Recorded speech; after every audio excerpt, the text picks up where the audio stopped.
Oh, Jesus Christ. Alright, I guess I should go over with.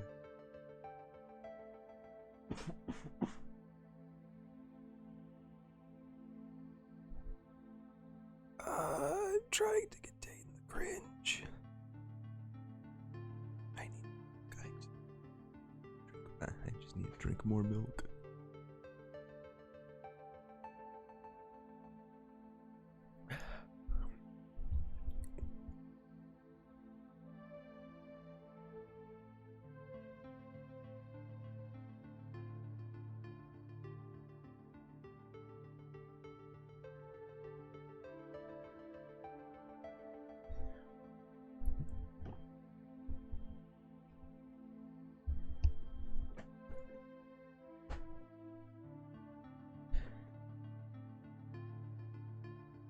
Okay, am I all content? No, I'm not. You know what? Fuck it.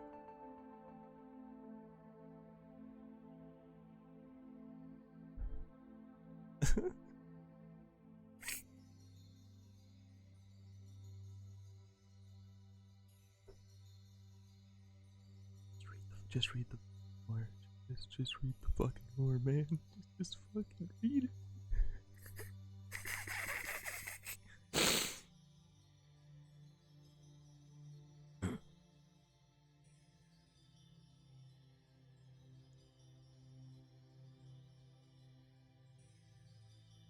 Darkness fell upon the land. Whether it was from the sky or came from beyond the stars, no one knows. A wave which had for eons been shallow and weak, grown strong enough to shake the very earth. And it was in shaking that sky that it first came into being. A head, a torso, 2 arms, 2 legs, taking the shape of a human body. Eyes formed in the blank face, then a nose, and at last a mouth, curled to a smile.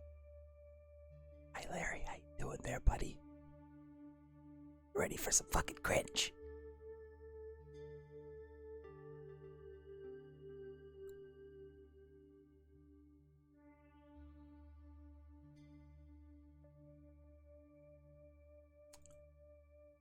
The creature was filled with joy from the moment it was born. Prayers, hope, and dreams that emanated from the wave wrapped around the creature's body and soul. We're whispering because I decide I want to make everyone as uncomfortable as possible. We're comfy here. I am doing something wrong. From the moment it became conscious, a single word reverberated in its mind. It was an important sequence of sounds that became a word that expressed the creature's very. In time, an image formed in the creature's newly formed brain. It saw a shining white light, overwhelmingly bright, coming from the middle of the largest landmass on a planet fighting it.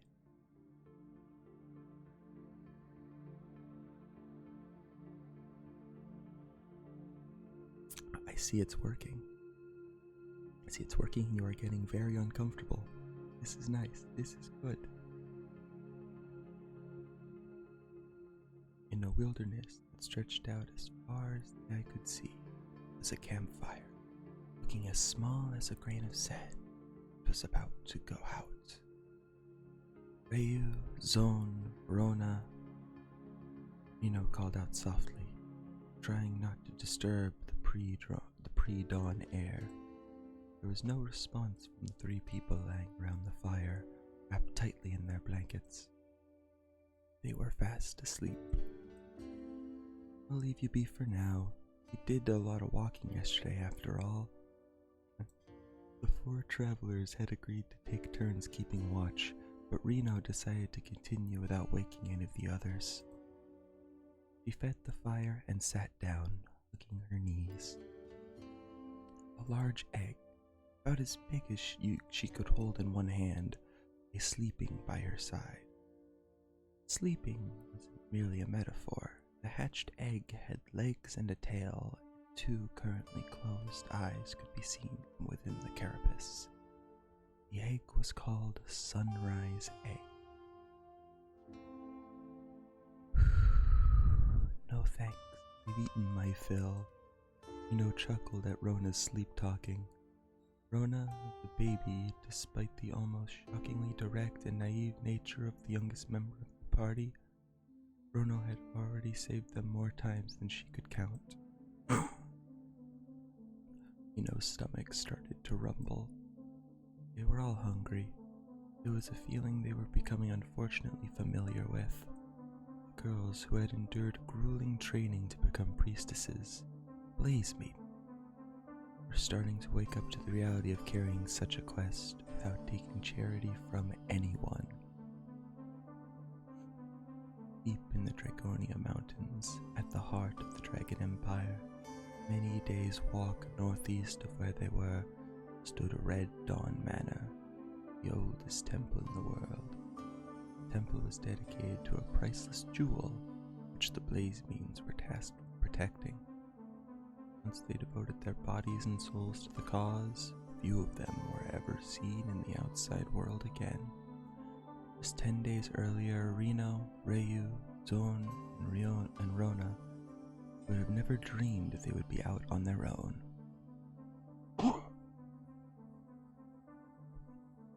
We can't keep going like this.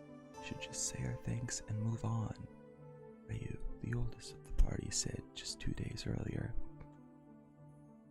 Zone was in the middle of eating some chicken. Rona, who was stuffing some candy into her mouth, smiled. Reno, who was happily watching over the other 2, froze at those words.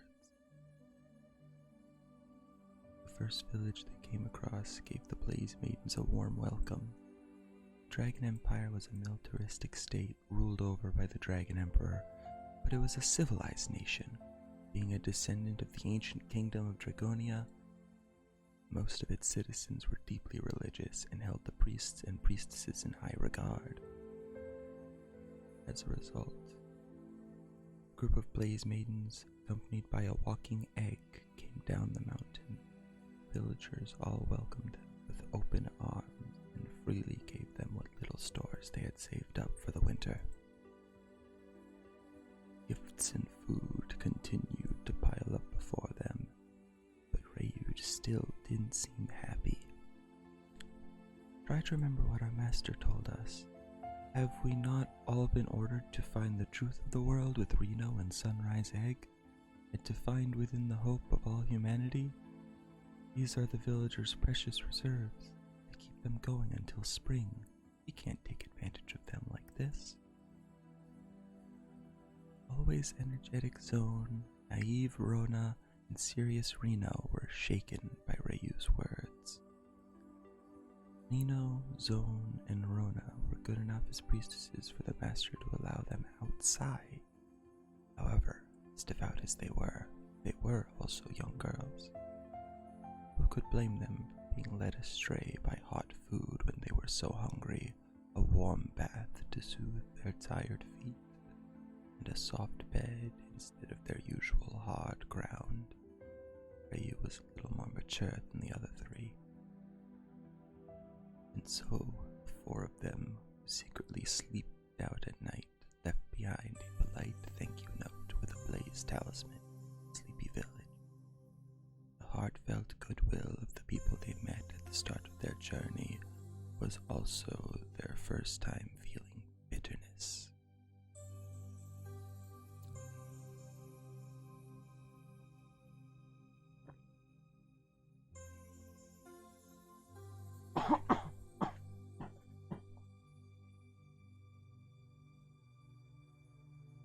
The eastern sky glowed a pale white. Dawn was coming soon. The fire was dying. No's head dropped as she sat beside the egg. was about time she also headed into the land of dreams. A white hooded head appeared out of nowhere, just outside of the ring of sleeping maidens. It watched them. The only sound came from the sleeping girls in the egg. Still sleeping. Now it's time to play, it whispered as it fully materialized. A white cloak flowed from the hood, and within it was a body that seemed too hard to be biological. It was almost more akin to a doll. In the dim light just before dawn, only the pale face could be seen. I'll take this. It pulled out one of the golden pins Reno had in her hair. And this. It also took a bracelet from Ryu's wrist. I'll have this too. It pulled 3 glass beads from Rona's waist pouch. There was a strangely shaped item which was originally used in the form of divination, but with the maidens now used to pass the time, one of Zone's beloved fans. Oh, that looks important. Finally, the figure stood in front of the egg and thought as to put its hands on its hips. You're not a toy. Boring. Now we can't let you take any more, came a voice trembling with anger from behind. It was Zone. Huh? They tied the creature up and strung it up to a tree. It cried out. Trickstar, how dare you tie me up? Trickstar. Trickstar, is that your name? Reno asked the figure. Maybe. It's the first word I heard when I came to life. I thought I was losing my marbles. This is what Ryuna calls the beads. They are originally a tool for rituals. They're so pretty. I want them. It looks like so much fun when you play together, said the Trickstar. Hey, you're supposed to be sorry for stealing our stuff. Apologize, rebuked Zone. The Blaze Maidens, who had pretended to sleep earlier in order to trap the Trickstar, putting their martial shading to use. You motherfucker. You motherfucker. Oh, yes. Yeah, that's the entire purpose here. You are meant to hate this. You are not meant to be comfortable at all. Now where the fuck do I go to disable the sound alerts? Holy shit. Oh, I will not stop. No, that's the gimmick.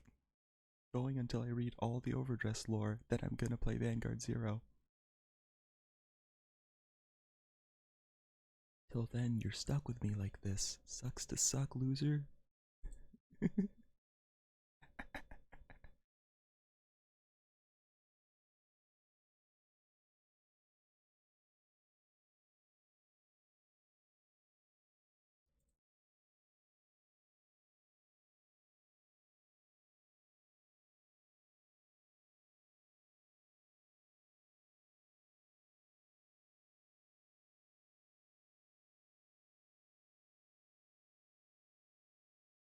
Fucking damn, I hope you didn't hear that.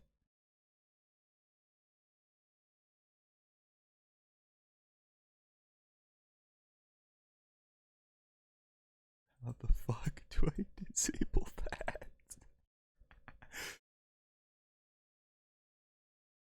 Which fucking button is it?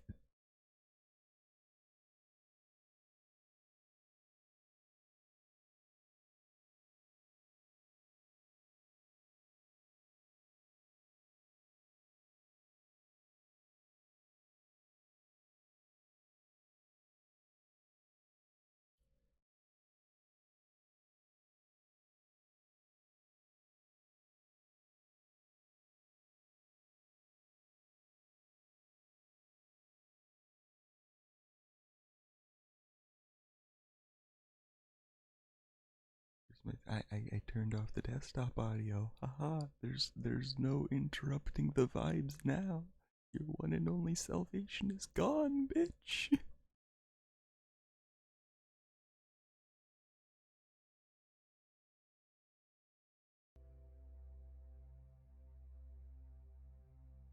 Alright, if you could please try another sound alert as soon as you can. I want to see if this actually works.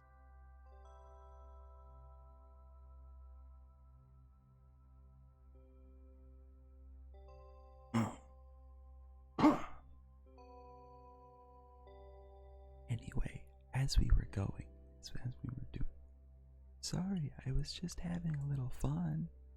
Stealing isn't a little fun, it's a crime, Ray continued in a cold tone. I've heard that in some towns you can be put to death for such crimes. Eek! The bound Trickstar turned blue and started to shake. Rayu, it's returned everything it's stolen, hasn't it? And it's apologized. So, said Reno. Tone quickly dismissed the idea. Don't be naive, Reno. You always assume people to be better than they are. That's Reno's greatest strength, said Rona with a laugh. Okay, how much of it? You might just want to pump up the, try just pumping up your volume.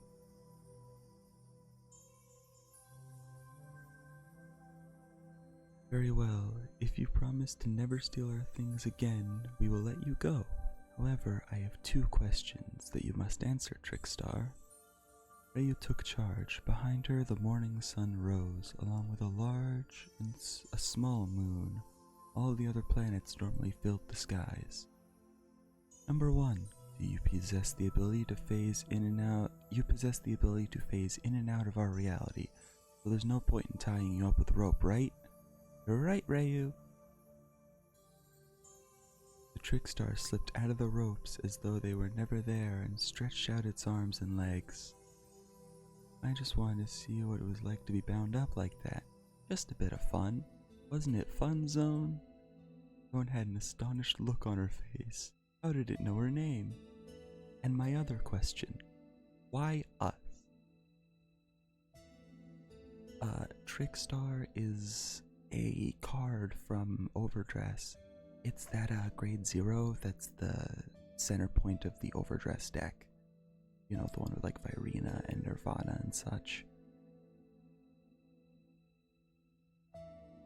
There's something of ours that you want? We don't have anything valuable, Reno interjected. I'll tell you, Reno. You're all very valuable. You're special. When I came to this planet, I just knew that I had to come to this place. I had a feeling that there was someone I had to meet here, to join with them. So you've been stalking us for the past 3 days. So you knew from the moment I got here, huh, Rona?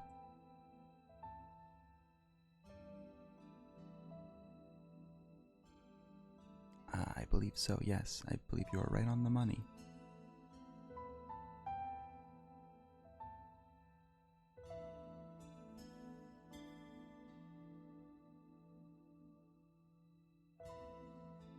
Wait a minute, you said came to this planet.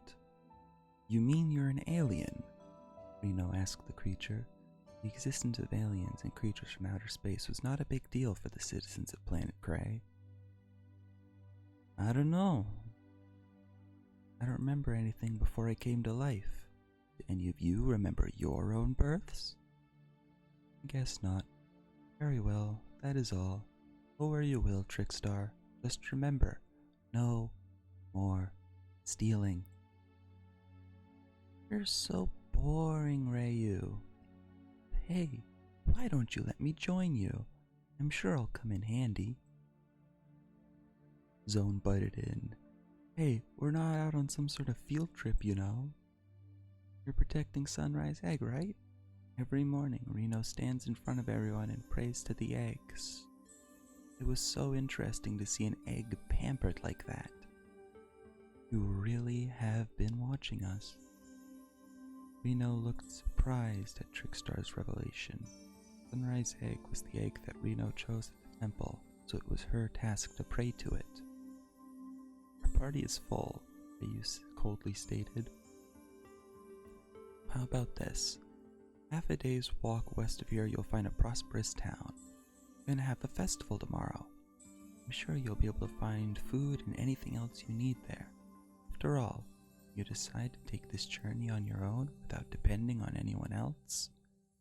Incredible, exclaimed Rona. Hey, so you can not only disappear, but you can teleport to other locations? Amazing, admitted Son. Reno should decide. It's her egg and her quest, Ryu remarked. What to do? Oh yeah, sure. At some point I'll go ahead and put my, I'll let you know my friend code at some point, okay? By the end of the stream. Yeah, if I haven't switched to zero if I haven't switched to 0 by the time I have to end the stream, I'll still put my code up there anyway. Rena was flustered by being put on the spot like that. She instinctively shifted her gaze back to the egg. Sunrise Egg was awake. It waddled its way up to Trickstar and turned to look at it. Sunrise Egg stared intently at the Trickstar. Trickstar stared back at the Sunrise Egg. Until at last, with a crack, the egg headbutted Trickstar, and suddenly, dancing merrily, Trickstar joined in with the jaunty dance. Trickstar's cries combined with the eggs, they got louder and louder. The campsite in the middle of the wilderness had become a party. Whoa! The four maidens looked at each other. Let's join forces. The egg seems to like it, and besides, the glory of the sun and the holy dragon, right? Reno smiled as she made her decision. For the glory of the sun and the holy dragon, the other three maidens repeated. The sun was finally fully above the horizon, bringing the light to the lands of planet Cray. It was a new day for the Blaze Maidens and Sunrise Egg, as well as the start of a new adventure with their companion, the Trickstar. That's the end of the first bit of lore.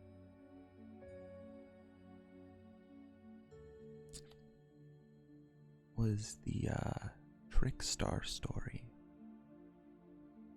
Next up is the Chakrabarti Divine Dragon Nirvana story.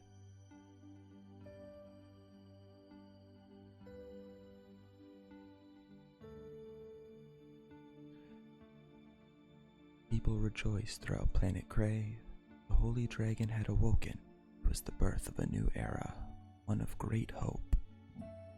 The sun shone brightly in the heavens, and upon the earth sat the great being itself. For the first time in a new age. Ah, what figure that divine being struck as it soared through the heavens. How beautiful was the ring it bore upon its back. All prayers were being fulfilled. Behold, the descent of the Chakrabarti Divine Dragon. Hi Marcella, how you doing? Do Aquaforce lore? I can do that, but that would have to be some other time, because that is a lot harder to find than just the OverDress lore. Also, how you doing, Marcelo? I hope you're uncomfortable as can be. If you're comfortable here, I'm doing something wrong.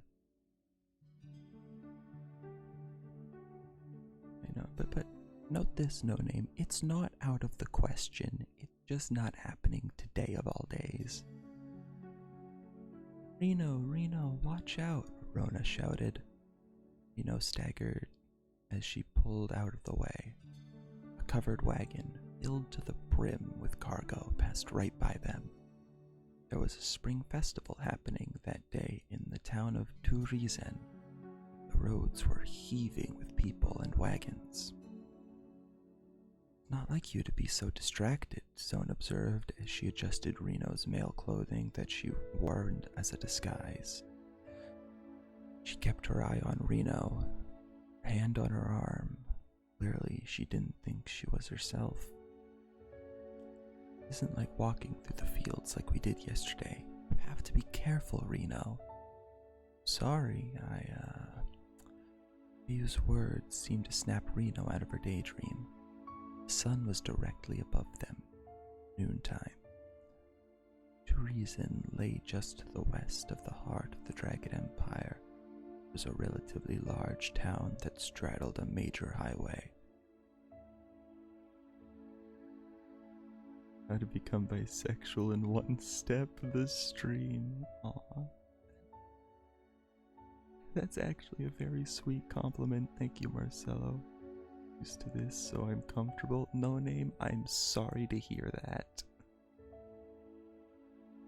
The highway ran from the west to the east through the town and connected the imperial capital in the east with the Keter Sanctuary to the west, so there was always a lot of traffic.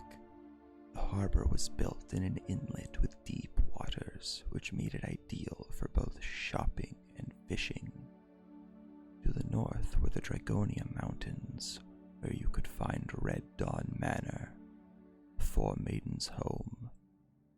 Vast forest lay to the west. To the east, one would find the mountains known locally as the Dragon's Jaws, beyond which stretched an arid wasteland known as the Dangerous Zone. Such a variety of climates surrounding the town meant that the people and cargo that entered it were just as diverse. I have everyone's clothes. They're used but still in good condition. Oh, and we'll have to hide that egg in the canvas, Trickstar said as it brought out one of the large bags they saw being carted earlier that morning. You did pay for it, didn't you? Rona asked. Of course, I got it for a good price. Here. Hey, that's a lot of change. What did you tell them when you bought it? Asked Reno. Well, something like, I'm a spirit that got separated from its four companions. You know, a sob story. And the shopkeeper bought that, huh? Rayu brought her hand to her forehead. She could all too easily picture Trickstar spinning its yarn to the poor old shopkeeper. Tee-hee. The shopkeeper was a really kind old man. Wait, you're a spirit? You realize spirits don't exactly show up to a local store running errands, right? Chided Zone. Both valid questions. Dumbass shopkeeper. I told you, didn't I? I was only just born out there among the stars. I have no idea what I am. I just know that I want to grant everyone's wishes. So I did. What's wrong with that? The mysterious little prankster had decided to join Reno, Rayu, Zone, and Rona. Flashed the shining maidens a mischievous smile. At their feet ran the little sunrise egg, covered in a white canvas to make it the spitting image of the Trickstar.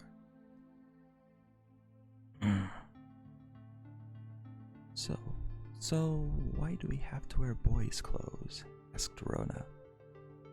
Her hands were full of goods that she'd bought from the town, just like the other maidens. The maidens had kept their original traveling cloaks, but underneath they wore men's clothes that Trickstar had found for them. Without the ornaments in their hair, they could easily be mistaken for four male travelers. This is a bustling port town. If we're going shopping among all those rough sailor types, a male disguise is the safest. Or so I thought. The plan had backfired. Reno couldn't help but smile at everyone they met. Zone seemed to be the most comfortable in the men's clothes. Rona still somehow gave up a cute vibe, and Rayu looked as dignified as always. There was no doubt that they were a little out of touch with the world. Not surprising for four blade maidens of Red Dawn Manor, and with their two companions robed in white cloaks, they were getting a lot of attention from the locals. I'm sorry, everyone, said the Trickstar. It seemed disappointed in its own way, failing to help the Blaze Maidens achieve their goal of discovering the truth of the world as unobtrusive a way as possible. It's fine. This is just the start of what It'll surely be a long journey. We're gonna need as many sturdy clothes as we can get. Reno comforted the Trickstar, and Sunrise Egg jumped around their feet, seemingly in agreement. Thank you, Reno. This is the town square. You're going to the festival, aren't you? Most towns had a spring festival around that time of year. Tourism was no exception, with people from all around coming to enjoy the festivities. And as people opened stores and stalls for the occasion, it made the whole town feel even bigger. Hold on. Reno noticed something. Someone pulling on the sleeve of her cloak, and looked down to see a small girl of about 3 or 4 years old. She knelt down to talk to her. The child, dressed in a light, summery clothes, would not let go of the cloak. Are you alone? Where are your parents? Asked Rona. Oh, she must be lost. Would you like some candy? Zone lifted the girl up. The girl clung tightly to her neck. The crowd is so noisy. Parents probably won't hear you. Let's just wait here. Fuck off, Larry. No, the stream's working, right? Hold on. I don't get it.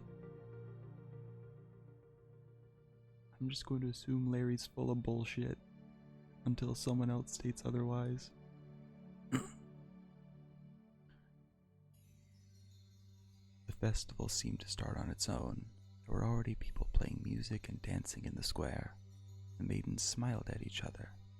Festivals were at the heart of a Blaze maiden's life. How could one not feel a little exhilarated? It was then a sound rang out through the hustle and bustle of the festival. Ah, I see. Thank you for the concern, Larry.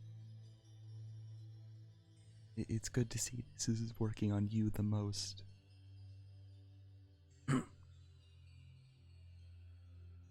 I am an adult. What was that? They all turned to the south end of the square at Reno's exclamation. Seemed to be a dispute over some cargo. A fight? Asked Rona. But she was wrong. The maiden soon worked it out. A tall man in a blue cloak was persuading his underlings to rob a couple. They were already causing trouble. It's something... No worries, Larry. So essentially, what gave me this idea was, let's see, I believe it was a mix of, there was one time where I got really angry playing Mega Man, and then I just started whispering. I just started like doing this voice, and it made someone uncomfortable. That planted the seed in my head. But then later, during a Vanguard stream, I was joking with, I believe it was Marcelo, and I said, hey, I'll do a Vanguard OverDress ASMR lore stream someday. And here we are. Daddy, Mommy! The girl leaned over Zone's shoulder and shouted at the couple. Huh? Huh? Are they your parents? Zone asked her. When Reno looked at the little girl's tear-filled eyes, she could hear the cries of help in her mind. She had no choice but to try. As they watched on, the thugs became more violent, beating the father and kicking the mother. Glittering jewels fell from the luggage the thugs were trying to steal. The girl's parents must have been jewel merchants in town for the festival. Whatever the case may have been, the maidens couldn't let them get away with this theft. Something boiled up from deep within Reno. She couldn't repress it anymore. It was an inexplicable feeling, a mixture of anger and something else. All of a sudden, Reno began to push the waves of people. Cries came from all around. Her friends shouting from behind came through faintly to her. Reno, Reno, listen to us, Reno. Reno had come to a standstill, some distance from the poor couple. Someone was shouting at her. Listen to me, it's Trickstar. Reno huffed as someone put a hand out to prevent her from moving. This behavior was completely unlike her. She was normally the most level-headed of the maidens. Trickstar floated just above her head in its white cloak. Sunrise Egg was riding on Trickstar's back. The canvas disguise had blown away. Hey, we're here to help. Why don't you try praying? Praying? You're a blaze maiden, aren't you? Don't you guys listen to people's needs, then pray that you all get it? We do, but I don't have time. Reno, trust me. Trickstar's forceful tone seemed to finally get through to Reno. Reno put her hands together and started to pray, even as she got buffeted about by the waves of people around her. Protect the little girl's parents. Let her smile again. They're calling for help, please. Next moment, Reno's body suddenly felt lighter. Everyone around her shouted in surprise. She began to float in the air, lifted up by a strong arm.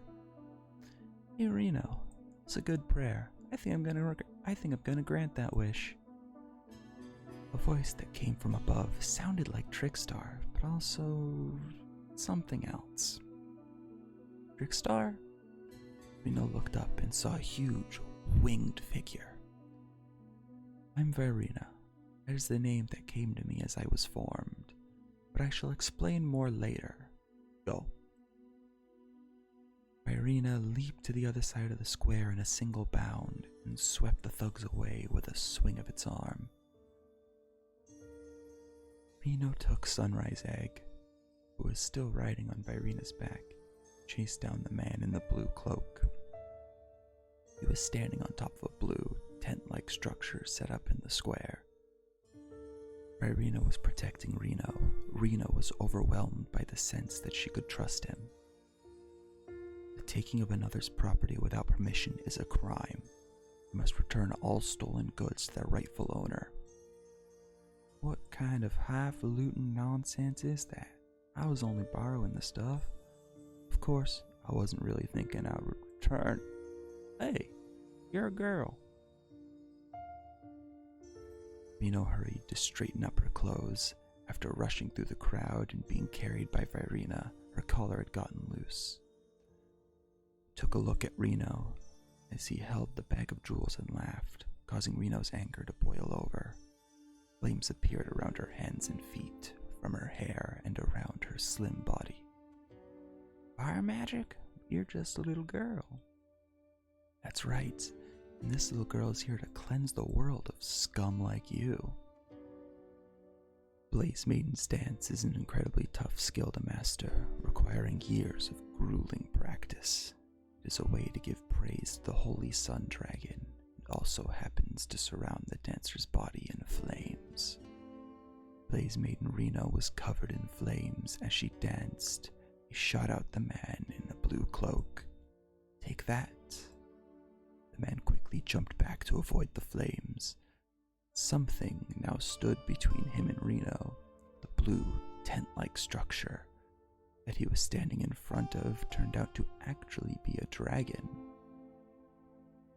Protect me, recusal hate dragon. Reno's flames hit the blue dragon and were immediately extinguished. Recusal hate dragon let out a mighty roar, causing all festival goers to scream out in unison.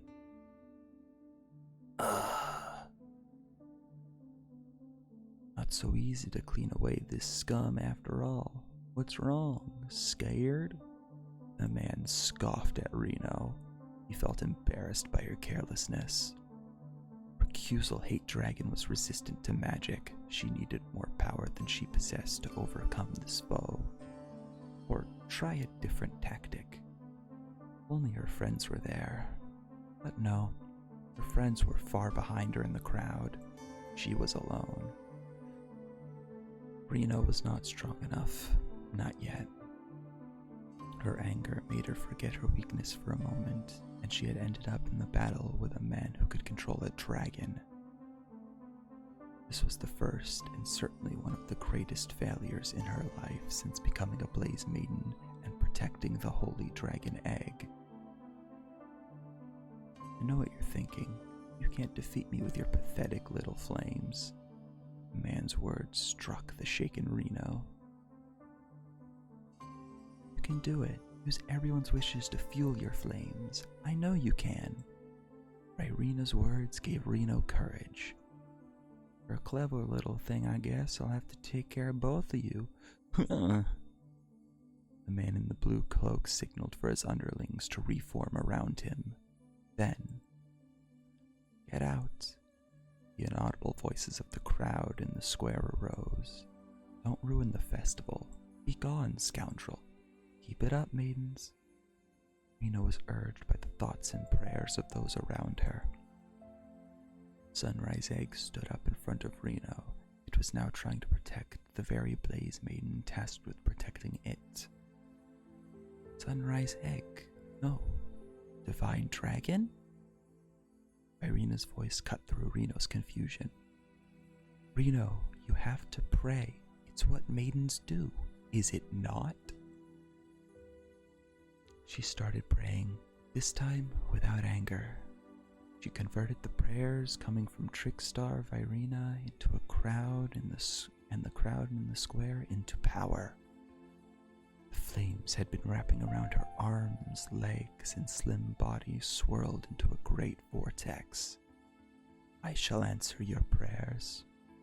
Irena created a whirlwind from behind Reno and launched towards Recusal Hate Dragon.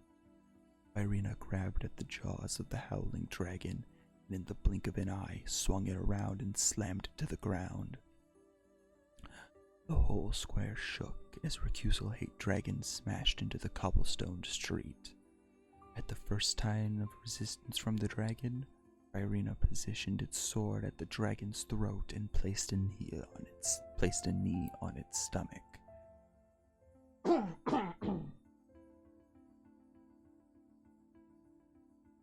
Trickstar of Irena seemingly knew that the softest, weakest part of any dragon was the throat and stomach. Recusal Hate Dragon let out a hollow cry, then closed its eyes and went limp. It had fainted. I don't believe this. Who are you? How is it you have defeated me? I told you, did I not? People's prayers for all to be set right gave me the strength to overcome your evil. That is how I beat you.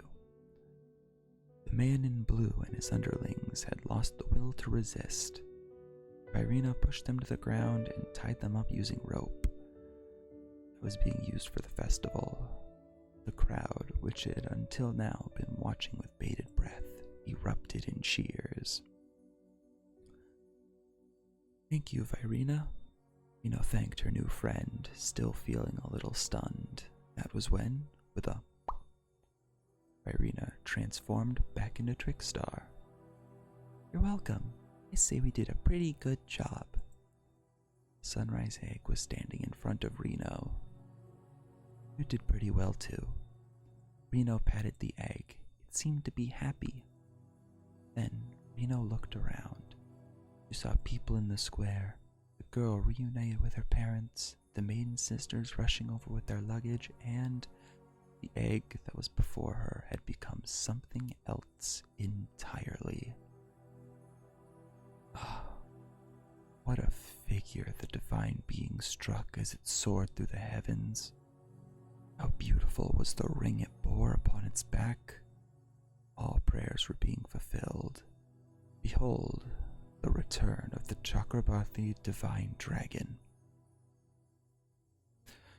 Reno, I should have known you'd be lazing around. Rona's voice rang out across the square. Reno still had her eyes closed, and it was still kneeling on the ground. She was so overcome with emotion she couldn't stop shaking. Someone touched her hands as she prayed. It was Sunrise Egg's head. Huh? Reno came to. It must have been a vision, something only she could see. Here, this is yours, Reno. But it looks like that girl found her parents. Reno already knew that. We don't have time to dither, Reno. We have to go. Or have you forgotten that we're supposed to be subtle on our quest for the truth? Rebuked Rayu. It was quite a performance, wasn't it? Observed Trickstar. Trickstar, I think you're getting too into the spirit. Okay, drawled Trickstar. I suppose we should thank you for saving Reno. Rayu gave Trickstar a rare compliment. Even Sunrise Egg seemed to be surprised by it. Teehee, let's get going. Our adventure must continue. Trickstar led the way to the gates of the town. Okay, follow me, quick. Reno picked up her luggage, then ran to join her companions. The tale of the 4 Blaze Maidens dressed as men, the Sunrise Egg, and the Trickstar that turned into Virena is one that the townsfolk of Turizen would tell each other for years to come. The sun began to set, bathing the town in its warm glow. And that is the end of the second story of the OverDress lore.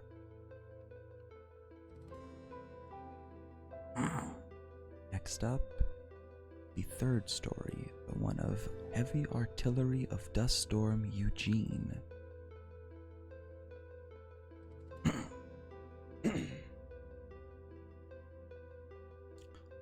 But before I do, I need to go get water. My throat's starting to hurt.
Okay, here we go. Okay, we're all good now. Lay your gun and yourself into the sand. That's the motto I have lived by ever since taking the mantle of a desert gunner. In a world dominated by wind and sand, it is one who gives in to the tedium first who will lose. To the south of the heart of the Dragon Empire lay a vast, nameless desert separated from the rest of the continent by a mountain range known as the Dragon's Jaws. What the outsiders call it out of fear, we call it with pride the Danger Zone. As the sun made its way to its zenith, I took my second drink of the day. It was almost noon. Under the hot sand, it was only through your senses that you can tell the passage of time. Some people try to bring those high-tech wristwatches, but they're usually the first thing to go. Once you feel the difference between following the flow of time from the nature around you and the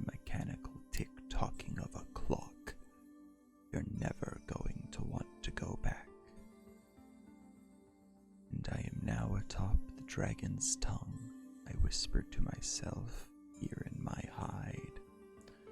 The hide, depending on the situation, I could spend days in that little hole, was little more than a shallow divot in the sand with the heat-resistant camouflage cloth held over it by pegs. By the way, those pegs were quite different to the kinds one might use in soil or rock. They were lightweight with teeth that clung well to the sand. I'll explain why this is important later. Let's get back to the story of the dragon's jaws.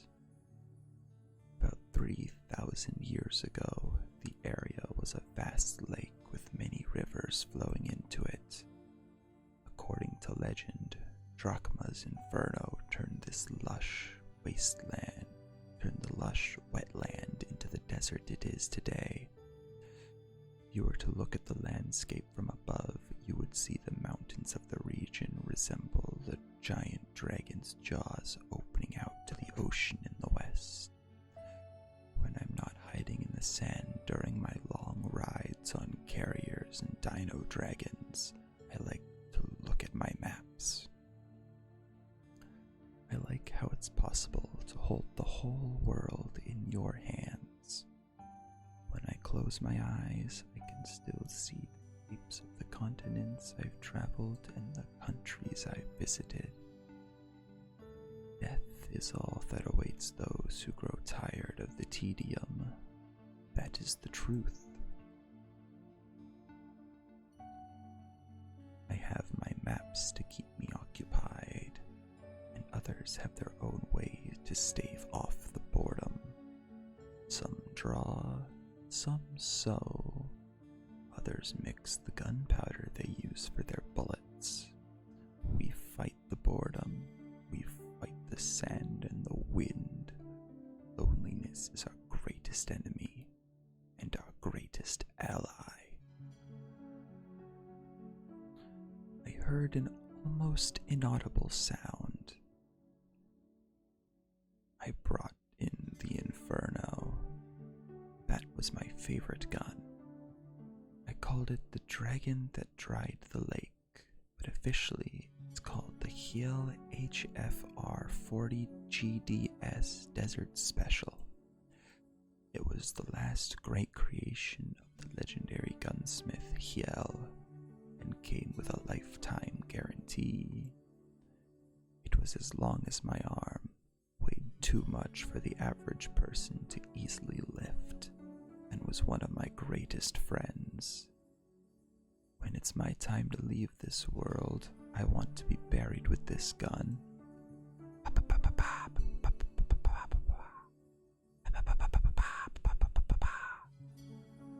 The light ticking of gunshots shook the air. That was Bart's signature dual pistols. 2 down. The remaining targets panicked. The long stakeout was a success.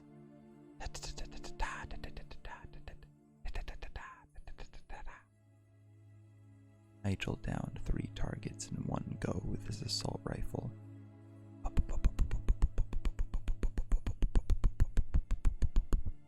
Randall's machine pistol spit-fired as it discharged its heavy ammunition. Sounds like he got 6 of them with his one-handed pistol. Wait, there's another. 7. Target was the 12 members of the smuggling gang known as Vihit. It seemed they'd gotten better. He managed to clear the area without relying on my Inferno. Closed my eyes and started to divide the loot into thirds. Grrr. A roar echoed through the dry desert air. I opened my right eye. We have been told that the smugglers are carrying an irregular, making a killing by smuggling creatures from the dark states with whom international trade is forbidden, and selling them to the more unscrupulous characters within the Dragon Empire. I accepted this bounty for reasons other than just profit. We felt the need to end this illegal, irregular trading that was endangering our journey, like the monster they had now. I flipped open my loosely fastened heat shield, stood up, and raised Inferno. This gun, masterfully crafted by a legendary gunsmith, is so familiar to me, it's almost like an extension of my arm. As I turned around, the scene played out just as I had imagined. The smuggler's cargo was destroyed from within. Bart, Nigel, and Lambert spread out from the wagon they were hiding, through gunmen of the dust storm, and on the ground was a great beast roaring and spitting flame. A chimera. Smugglers must have been even more idiotic than I had thought to believe such a beast could be held in a cage. "Get down," I shouted as loud as I could, trying to spit it out quickly. The 3 men hit the deck without hesitation. 3 shots roared out. I shot Inferno up and to the left. The chimera's lion-like face distorted into something approaching a smile. It seemed it had enough intelligence to think that I had missed my shot. Or perhaps it thought it was just a warning shot. But the next moment, the head of a lion, the body of a goat, the tail of a viper, all exploded at once. The anti-beast flash grenade that I had shot at the creature with Inferno is half magical, half mechanical. It's a one-of-a-kind creation from the same master gunsmith who created the gun itself. The bullet itself becomes a hunter once fired. No matter which way you shoot it, it will always find the point where it will do the most damage. What was left of the chimera fell to the ground. All clear. For now. I signaled for my fellow gunmen to get up, then took my 3rd drink of the day. The afternoon sun descended on the desert. Black smoke rose into the azure sky. The wind picked up the sand, buried all, leaving no trace of what had happened. Finally, I lay down my gun before allowing myself to lay beside it in the hot, dark sand. Oh God fucking damn it.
everything is to function now.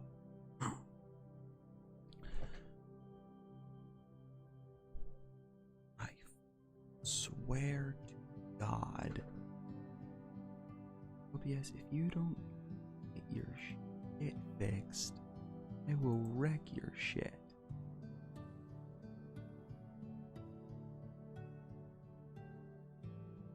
Please function, I swear to God.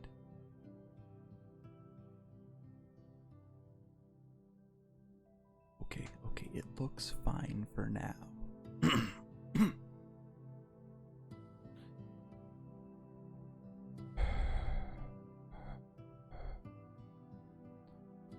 Okay. And that does it for Eugene's entry. The last of the unit stories. Number 4. Grand Heavenly Sword, Alden.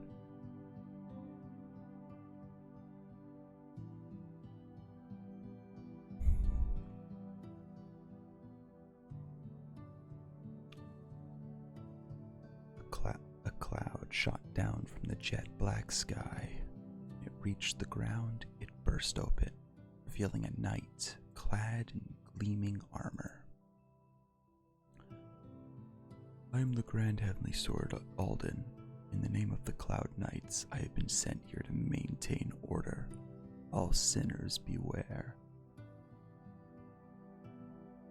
The young knight stood ready with his sword and staff as he bellowed, and the bandits froze in place on the road. The divine law must be upheld. When he saw his adversaries' hand immediately bowed in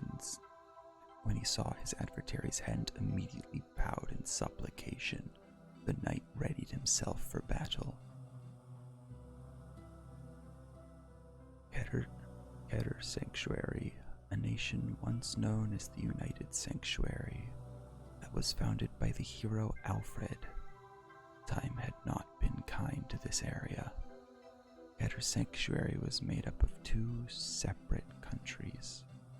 The first was the land-based Old United Sanctuary region, home to many humans. The once prosperous holy city of Sacred Albion had been destroyed.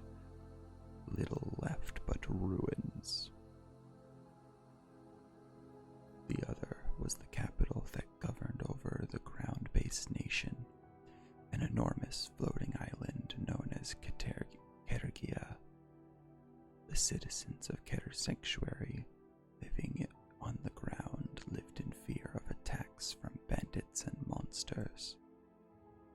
Meanwhile, the citizens of Ketergia, that utopia in the sky, lived a comfortable life thanks to the goods harvested by the lords of the land below, and their own abundant magical prowess. They also benefited from their own form of defense against any potential attackers, the Cloud Knights.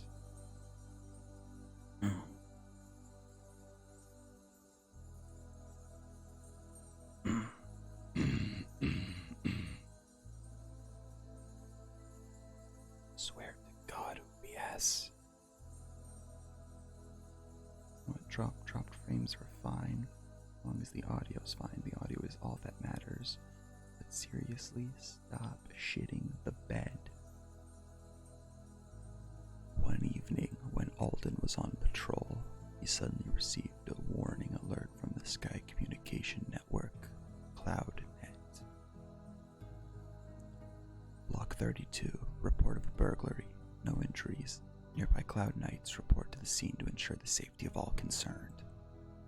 Several Cloud Knights, including Alden, responded to the call. Block 32. Alden mumbled to himself as he altered the course of his cloud. Alden's armor created a cloud around him using divine magic, allowing him to travel wherever he wished.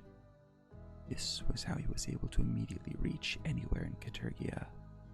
It was also one of the reasons his order was known as the Cloud Knights. It isn't right.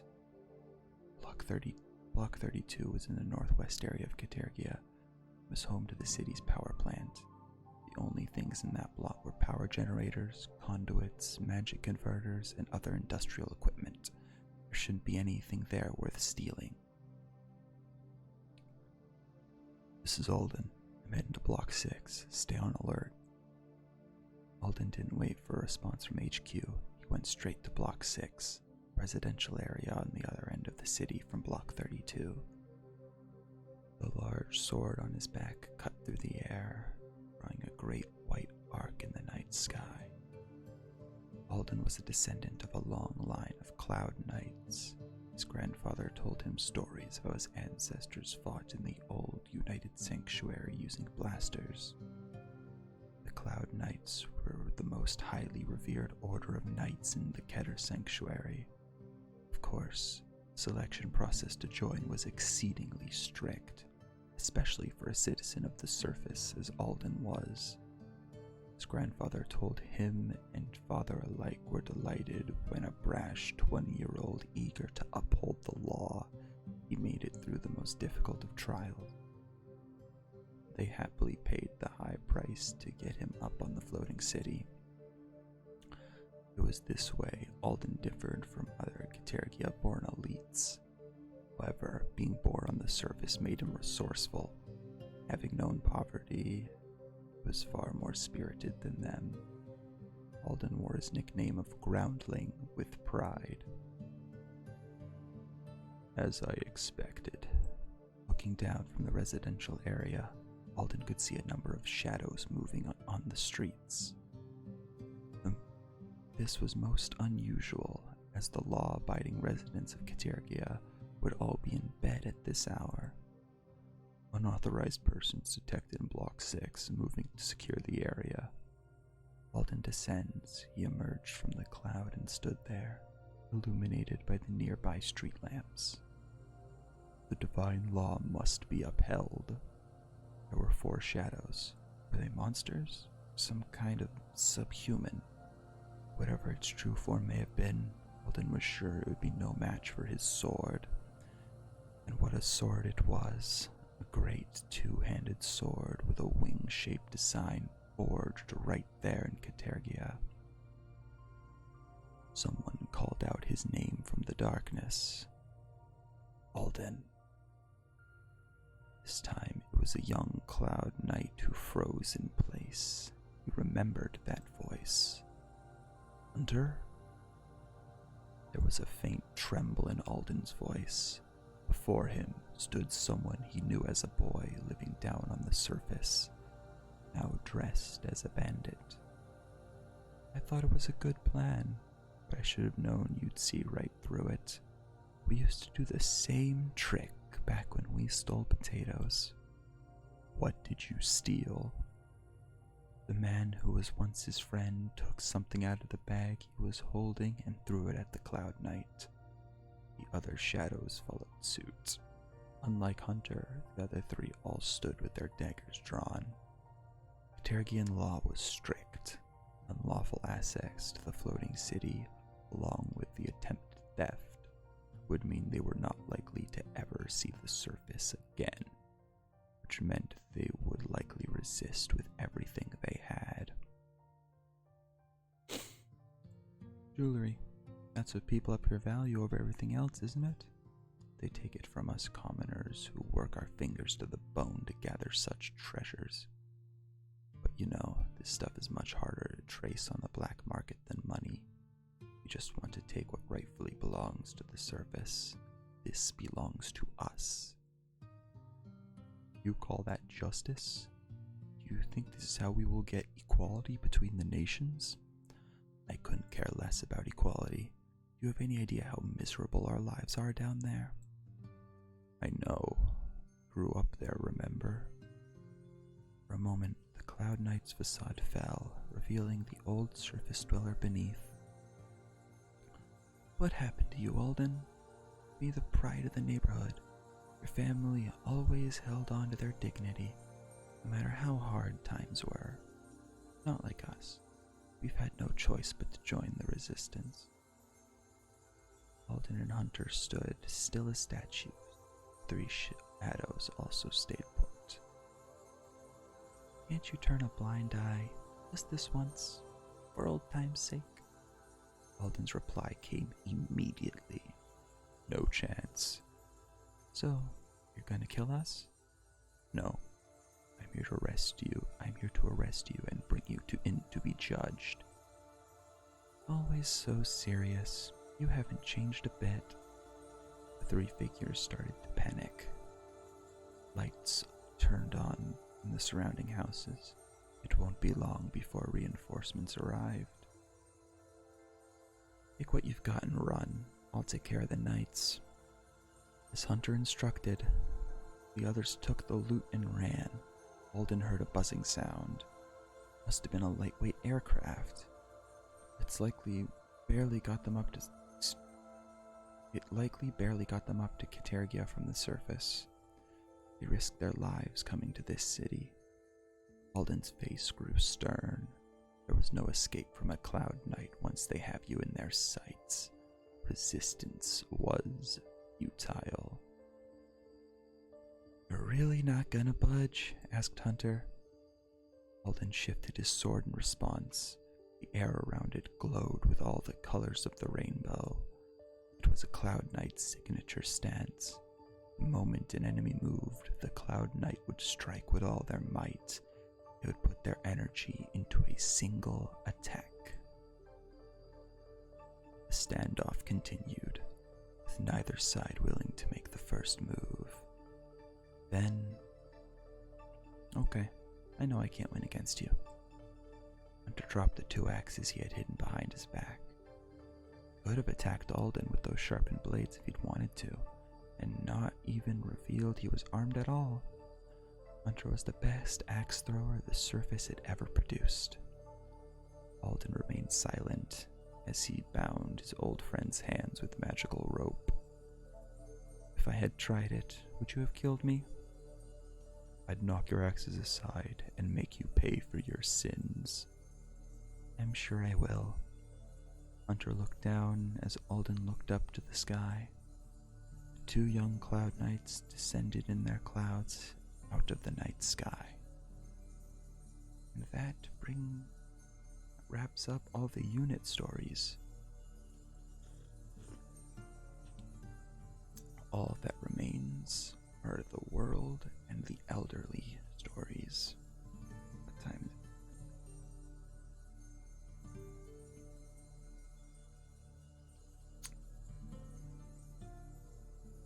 I have time for one more story before I have to go let the dog out. What do we have? Underworld.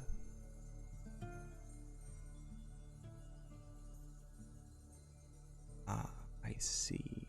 Nothing exactly worth reading.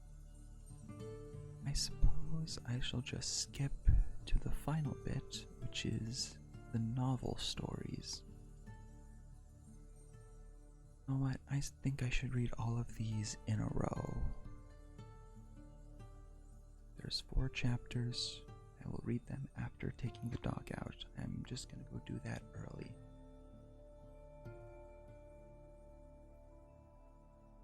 Be right back.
Okay, right.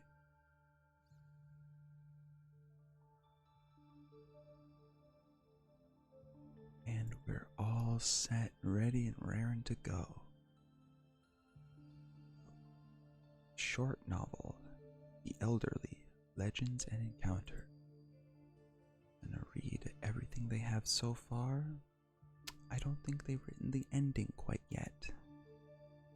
Starting with Chapter 1, Vision.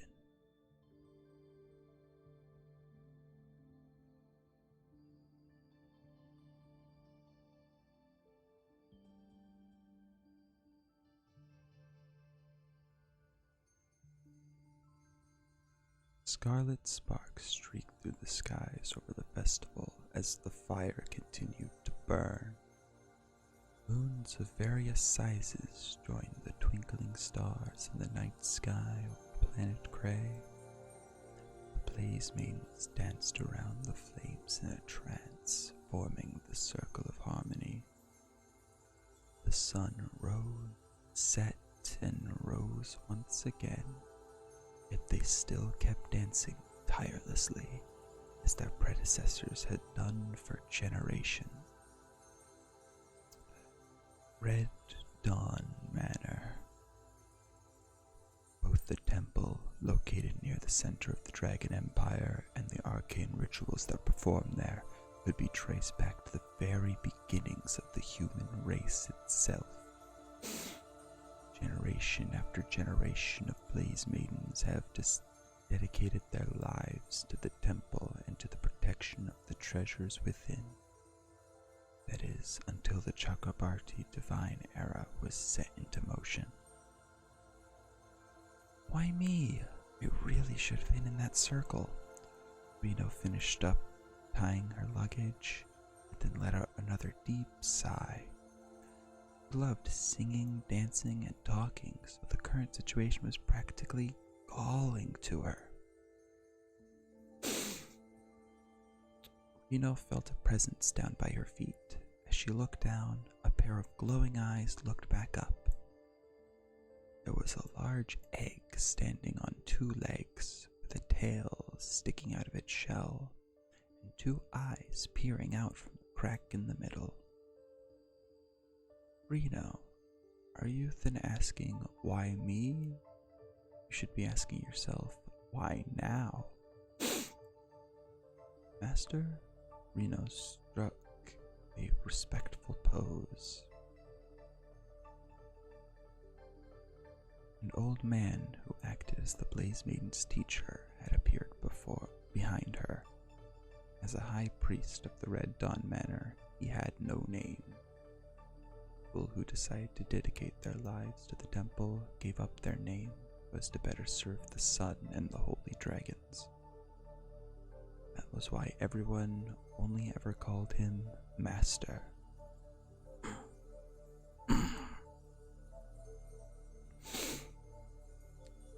I would like to tell you about an upcoming trip. Reno hung her head in silence. Her usual energy was nowhere to be found. She was still young, but she was chosen to be a Blaze Maiden at the oldest temple on planet Cray. As you know, you'll be tasked with traveling the stars while protecting Sunrise Egg to help raise it.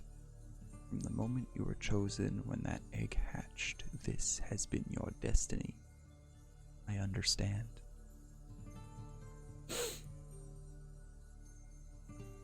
You know little of the outside world. What news we get of the wider world becomes more troubling every day. Wish I had more comforting words for you, but this journey will not be easy. Master, just don't know if I'm ready for this. Reno, I have no doubt that you'll perform your duties admirably. Your heart is pure, your eyes have not yet been clouded by the evils of the world. The old man smiled warmly. It was the first time that Reno had seen the normally strict master smile. Your voice and smile have bathed this old temple in a warmth it hasn't known for generations. I shall miss you. Reno was at a loss for words. It was as though she was only now realizing how much she loved the temple and all the people within it. Her eyes filled with tears. Now, get going, and may the sun and the holy dragon bless you and your journey. The sun and the holy dragon bless you too. Farewell, master. The master departed. Reno bowed at his departing figure. Then, one last time, she looked out at the Blaze Maidens in the circle where, under normal circumstances, she would have been dancing with her sisters, as she should have been. How much longer are we going to stand around doing nothing? A calm, soothing voice shook the air. You don't stop blubbering, I'll leave you behind, Reno. Voice came, easily could have been mistaken for a boy's. Yeah, we've spent so long getting ready for this, said a sweet little voice. The surprised Reno turned to see Ryu, Zone, and Rona. An older maiden, one around Reno's age, and a younger maiden, respectively. Her friends, who had become like sisters to her, were ready to set off on their journey. Why? Before Reno could finish her exclamation, the other three Blaze Maidens pulled her along. As if we were gonna let you go out there alone, said Rona. Reno couldn't help but smile as she heard Rona's slightly clumsy attempt at being serious. You could do worse for traveling companions than me, added Zone. Reno always felt encouraged by the lively Zone. Traveling companion, but about your eggs? Asked Reno. Each Blaze Maiden was given an egg to look after. They were not meant to leave their wards without permission. We have given our eggs for safekeeping. We're all in the same boat, Reno. You know that, right? Can't refuse us now, said Ryu. She was wise beyond her years, a real older sister to the others. Though in this case, it wasn't so much that Reno believed Ryu, so much as Reno couldn't think of a way to refute her. What, are we going on a boat now? It was a figure of speech. It means we're all in this together. And how is that different from the usual? Reno was still struggling to come up with a response to the giggling Rona and Zone when she felt something down by her feet. It was Sunrise Egg, a giant egg that had been worshipped at the temple for centuries until that day. It was looking up at Reno, telling her to go. Yes, we have to go, for the egg, for everyone. Reno looked up and then took out the horn of blessing she had been given. It was an old ritual that the Blaze Maidens must perform any time they go on a journey. Not that many of them ever did get the chance to leave Red Dawn Manor. The powerful sound from Reno's horn called for hope, echoed out through the mountains and beyond all to the Dragon Empire. Zone, Rona, and Ryu all continued to blow their horns as if they had finished saying their farewells to the temple. And so Reno departed into the great unknown, accompanied by her friends, an abundance of luggage, and a strange little traveling companion.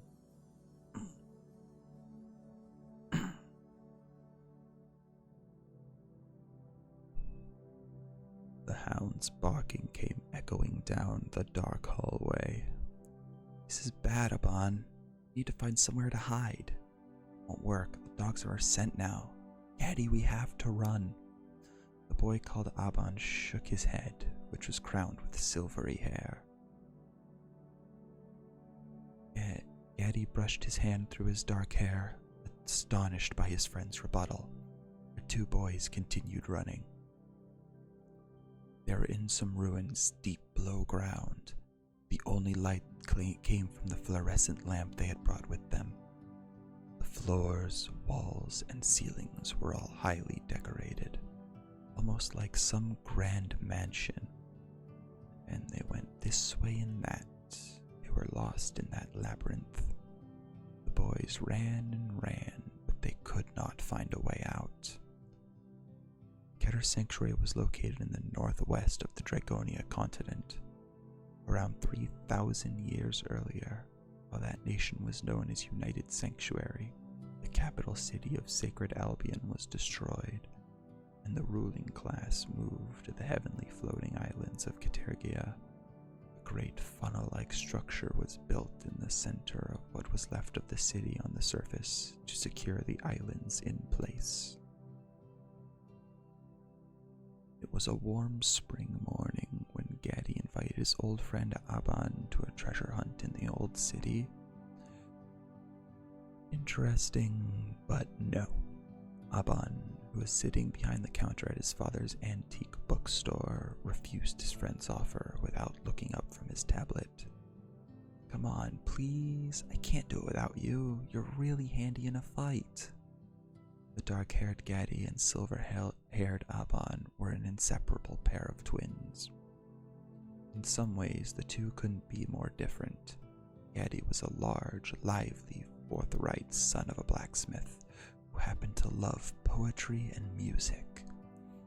Aban was a slender young boy who had grown up surrounded by seemingly infinite amount of information that could be found on the Albion net. He also happened to be an expert swordsman. The adults laughed as they saw an odd pair walk by, but the local children flocked to them to learn their latest games they had invented.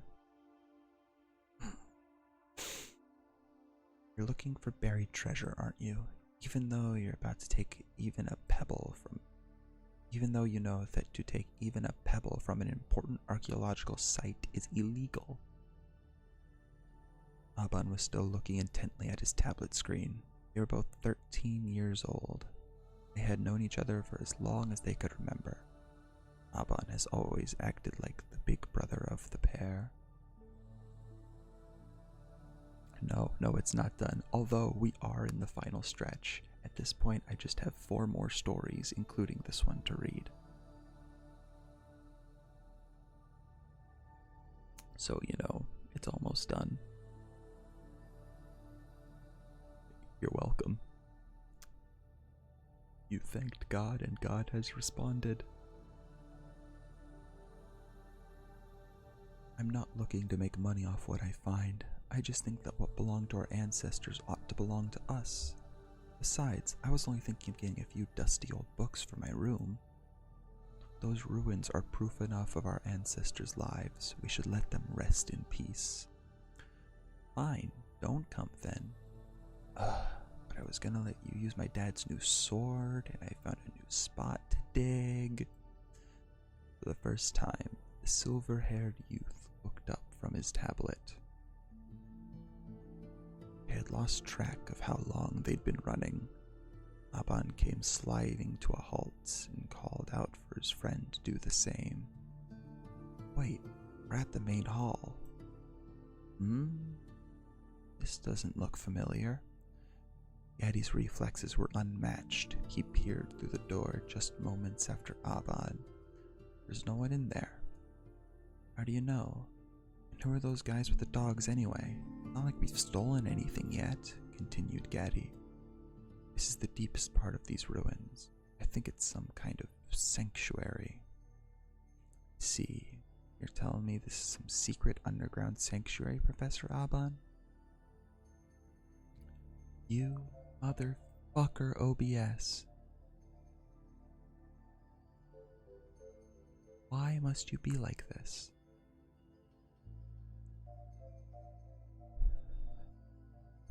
"Something like that, and we never would have found it if you hadn't fallen through that doorway. Thanks for the help. Things got pretty tricky at the end." What would I have told your father if I had let you continue down here yourself? Regardless, you've been too reckless." The normally calm and collected Aban was finally showing some emotion. He seemed regretful. "Can it really be called reckless when we have no idea the hole was going to be that deep? It was like that wind was sucking us in there. It was almost like a slide down here. Maybe this whole place is just a trap." Aban stepped into the hall. Hey! Aban reassured Gaddy as he stepped to the center of the hall, sword in hand. Aban had two specialties, persuasion and sword fighting. Come on, or is it just too frightening for the mighty blacksmith's son? Damn it, I can't lose to some son of a bookstore owner. Gaddy followed, readying his hammer axe. I can't see the ceiling, said Aban. Gaddy raised his fluorescent lamp to peer into the darkness. Just how big is this place? It's almost the place where countless knights have gathered before. The Shadow Paladins, concluded Aban. What? The Shadow Paladins' headquarters? How did we get here? Gaddy's confusion was understandable. By the Chakrabarti Divine Era, the Shadow Paladins were long the stuff of legend to the citizens of Keter Sanctuary.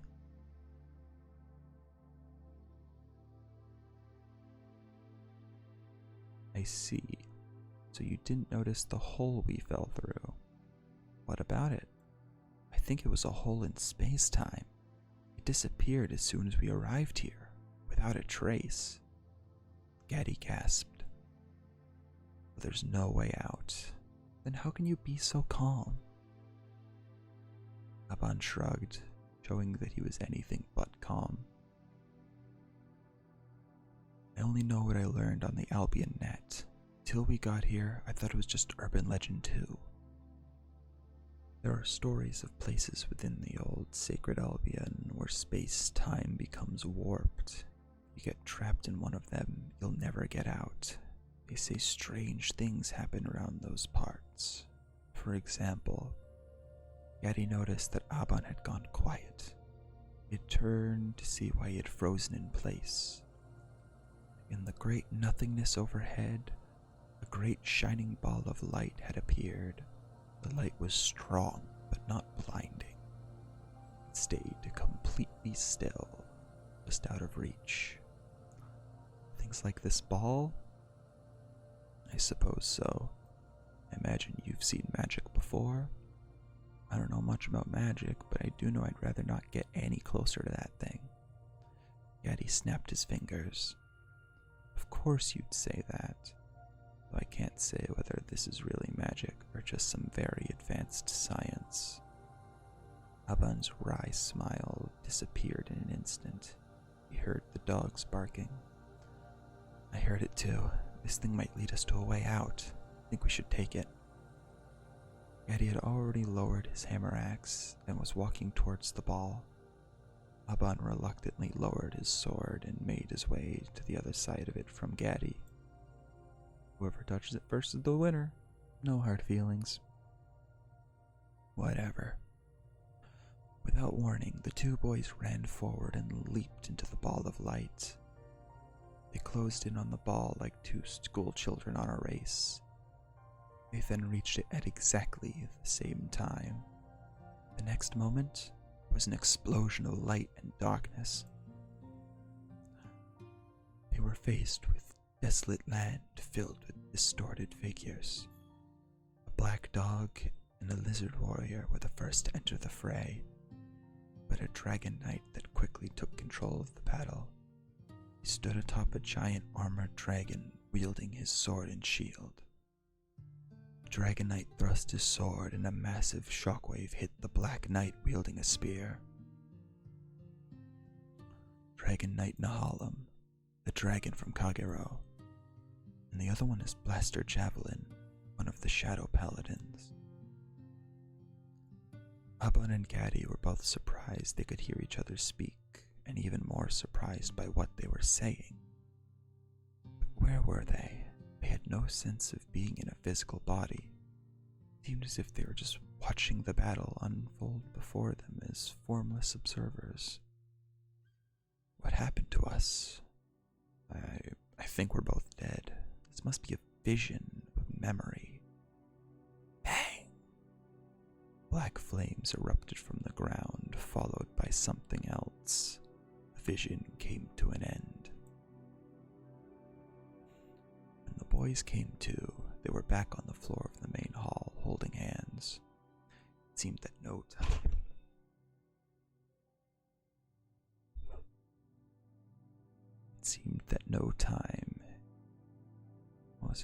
no time had passed since they first jumped into the ball of light. Gaddy slowly let go of his friend's hand, revealing a necklace inlaid with a red jewel in a blue and white setting. The great doors at the end of the hall burst open before the boys had a chance to say anything, and the jet black dogs came bounding in. "Behind you." Aban pointed behind Gaddy, where the white hole had appeared. "That's our only way out. Jump," shouted Gaddy. Aban reached down to pick up Gaddy's hammer axe, which he'd left behind. As soon as he was sure Gaddy was through the hole, he turned to face the oncoming hounds. With dagger drawn, he stepped in the hole himself. As the darkness engulfed him, Aban could hear the voices of his pursuers, strangely disoriented. "They've taken the light. In the name of the Dark Knights, we must find it."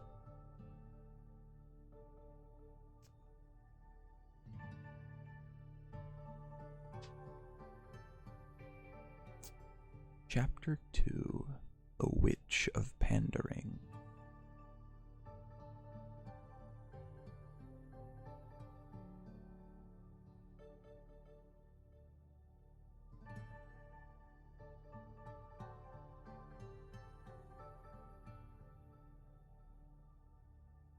A woman tapped the tip of a wand caped with a crystal skull on the table in front of her.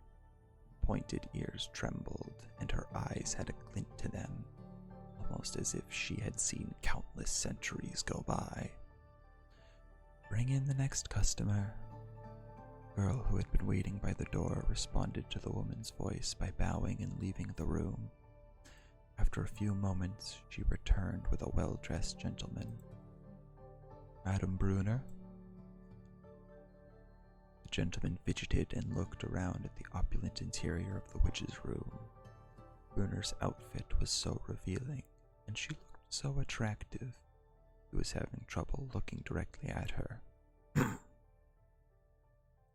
averted his gaze. He spotted a vibrant tapestry on the wall, depicting an ancient legend, a sleeping dragon, a dead monk's hermitage, putting your very soul on the line. The intricately intertwined patterns of the ancient stories that they told were completely beyond the comprehension of the mayor, a man very much living in the modern age. "Not good, Mayor West.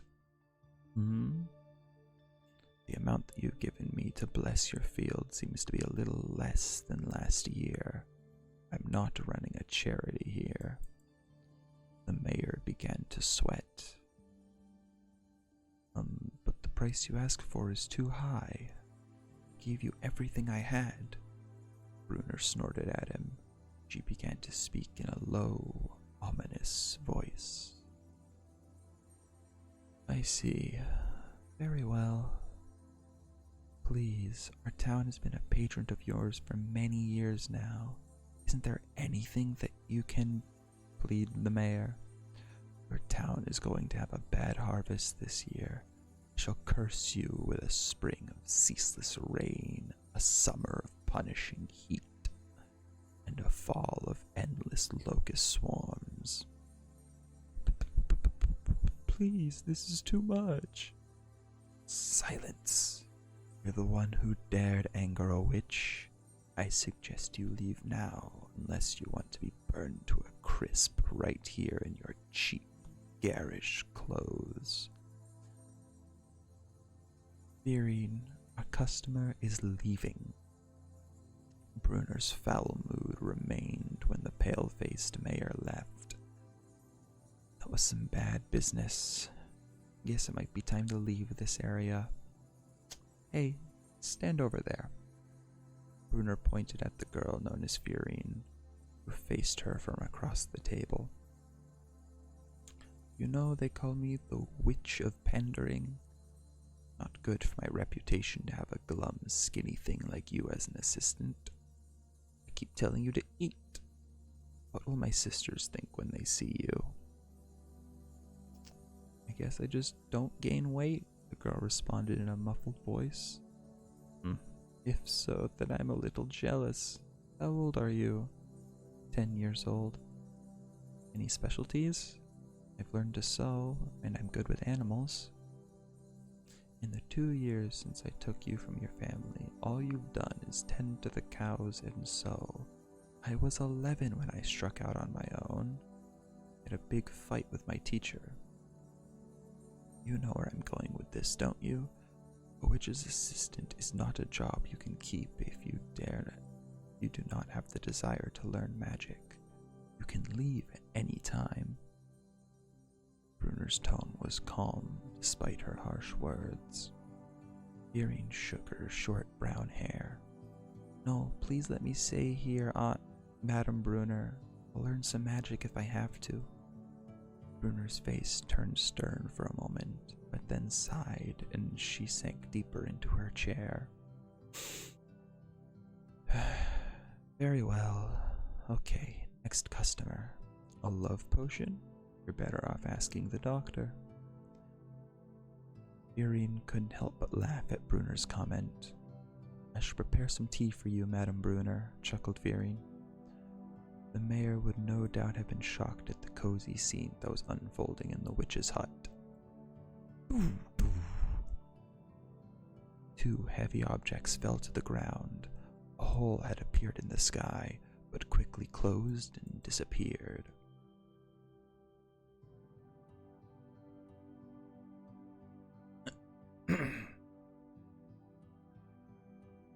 Oh man, was I getting up there for a moment? Okay. A short while later, Gaddy, the forthright blacksmith's son, showed his dark-haired head. What the hell was that? Next, the silver-haired Aban, the son of a bookstore owner, appeared. It's hay. But we didn't land on water or rocks. They had struggled their way out of the hay. Aban checked his belongings. The fluorescent lamp and his short sword were just the same as when he had left that morning for the ruins below Sacred Albion. No, now had a necklace in his hand, one with a red gemstone in a blue and white setting. It was a draw, no? We said whoever touched it first would be the winner.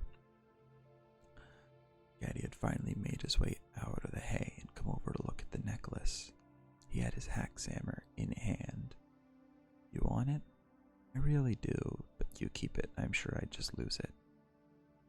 Abba nodded, but what their pursuers had called the light around his neck, and pulled his collar up to hide it.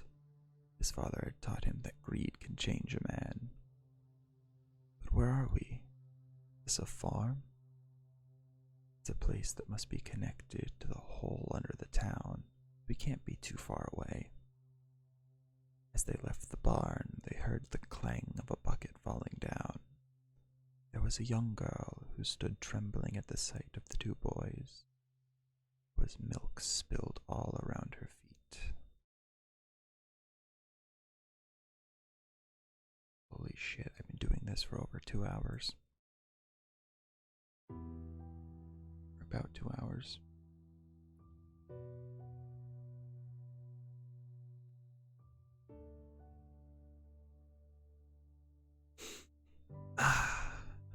Gaddy was quick to realize how bad it looked, and so hid his hammer axe behind his back. It's okay, don't worry, we're not bad guys. The girl turned and ran back to the main house. What could they do? Aban shrugged. Try knocking on the door. I'm sure we can explain everything.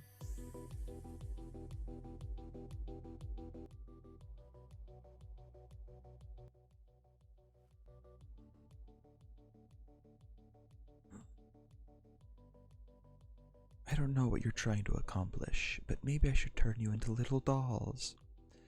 An invisible magic rope tied the two boys. Brunner sat down by them. Still, I have to admit, you have a lot of nerve breaking into Madame Brunner's residence armed as you are.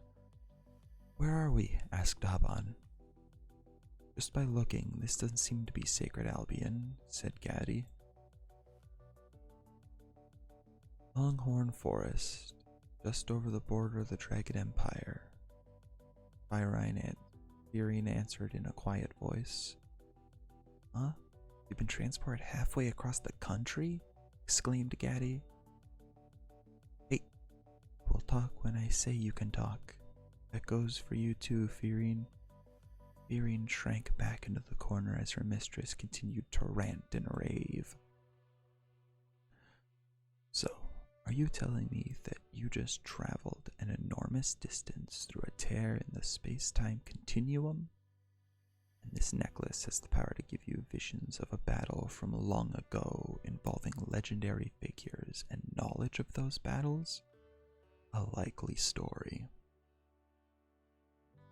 I'm sure a magic user like yourself knows more about such things than we do. Still, if you wouldn't mind returning us that which is ours, asked Aban. Come on, lady, just give us a break, asked Gaddy. You will address her as Madame Brunner. Yes, Madame Brunner.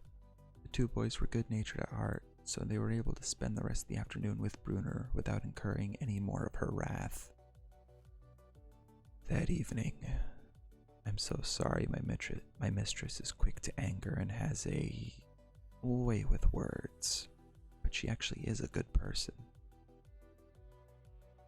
Irene apologized to the boy as she gave them a spoonful of soup to each of them for dinner, even as they were tied to a post in the barn.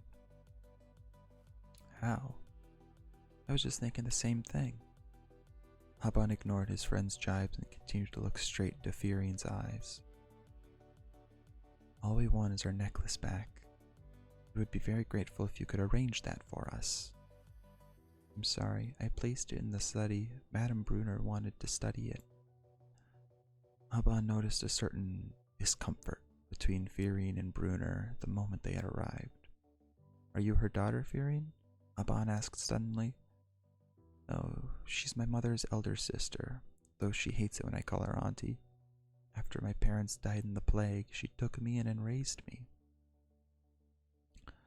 I see. You really must be kind after all.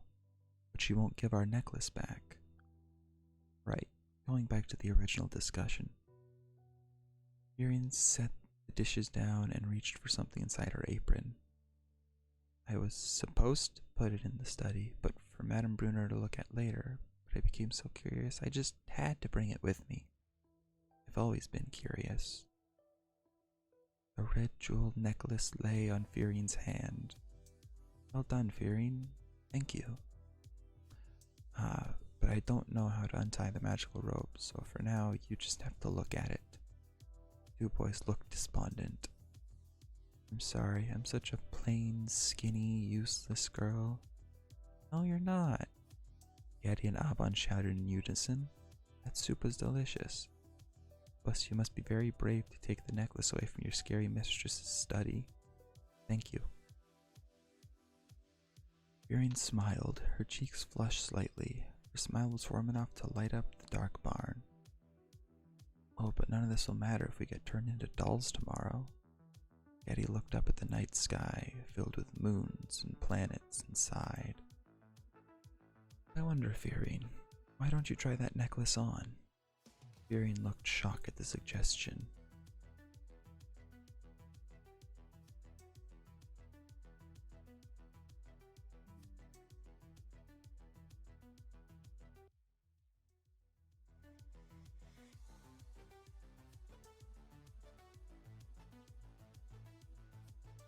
It'll suit you. My father taught me that people change when they're around beautiful gems like this one. Yeah, jewelry like this deserves a cute girl like you. Let your inner light shine.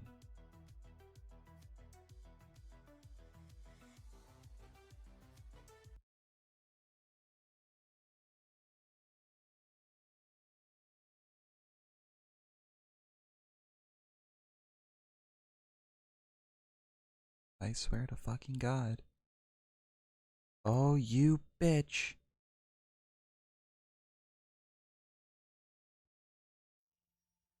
I'll reconnect. Okay.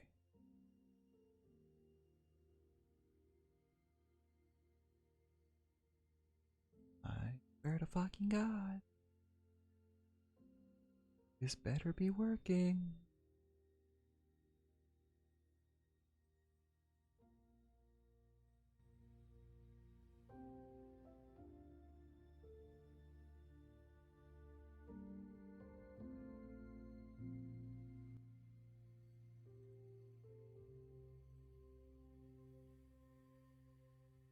Gaddy started reciting a poem.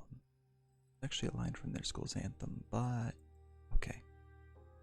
The girl was not accustomed to putting on jewelry like this. She put it around her neck and the red jewels started to glow, enhancing Fearing's beauty. She started to take on the dignity and brightness of a princess. Two boys saw this transformation take place before their eyes. The world changed. Once again, they saw the battle between the deformed figures in the wilderness. The Black Knight wielding a spear was wreathed in black flames, but he wasn't getting damaged, he was transforming. As the flames disappeared and the figure of a Black Knight wielding a black sword appeared in their place. Blaster Dark.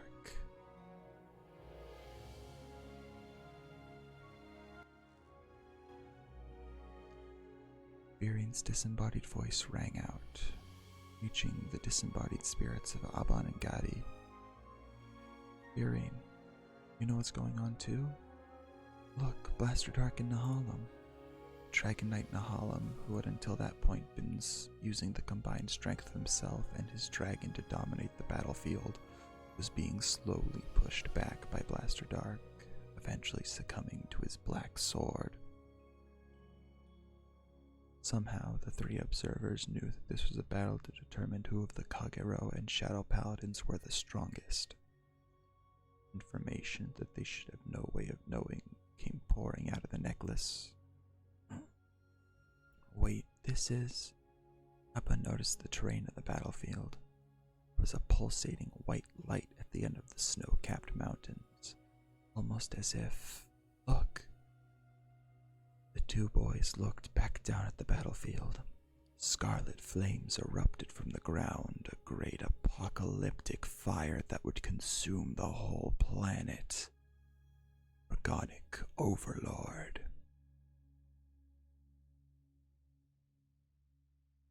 Next up, Chapter 3.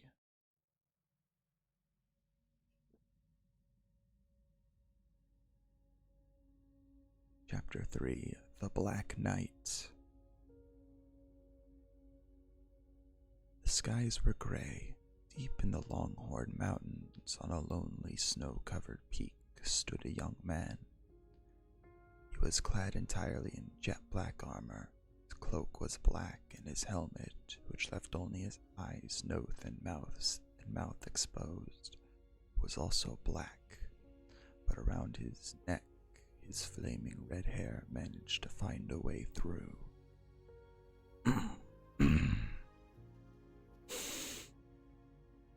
Hey, could you please move out of the way? You're blocking the road for everyone else, the dark-haired Gaddy said to the figure. Gaddy's silver-haired friend Aban caught up with him and whispered to his ears that the figure would not hear. Hey, he's not moving. What do we do now? We're right on the border between the Dragon Empire and the world beyond. There might be folk around here who don't understand the common tongue. They can hear you.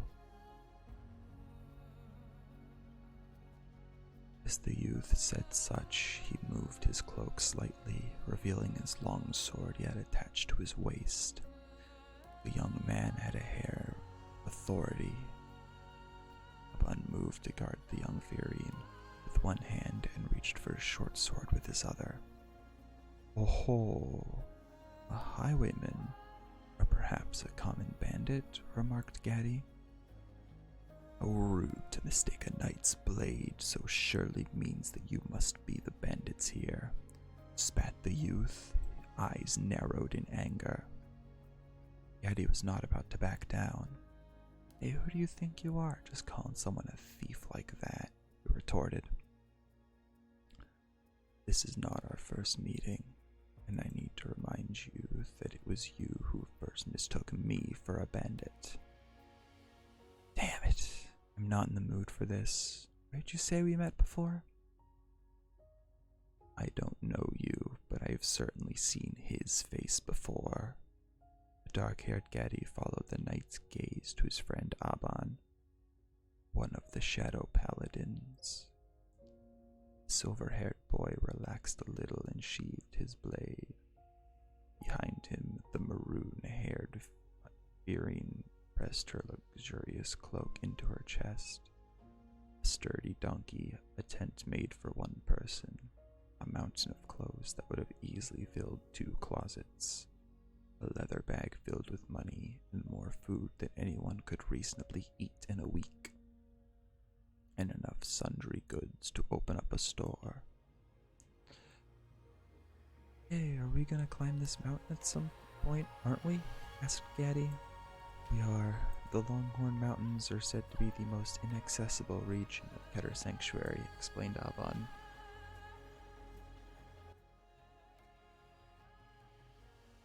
What?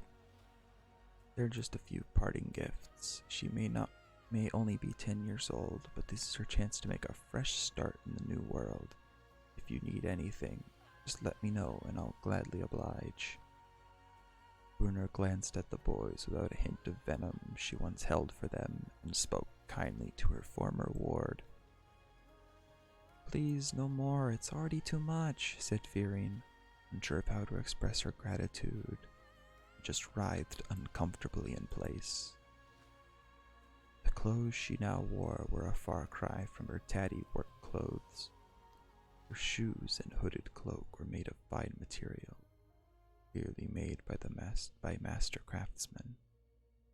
Even her everyday clothes, which were designed to resemble riding gear, were as fashionable as they are practical. The clothes only served to enhance the already beguiling beauty of the young Firine. It's fine, take it all. Times like this that I've been fleecing the local nobility. Can't take such ill-gotten gains. I feel sorry for that poor mayor. So now you tell me how you really feel? Don't worry, I'll bless the town's fields in proportion to the amount of money I've been given. My prices may be high, but I'm not that cruel. This is my policy as the Witch of Pandering. It's just business. You would do well to remember that.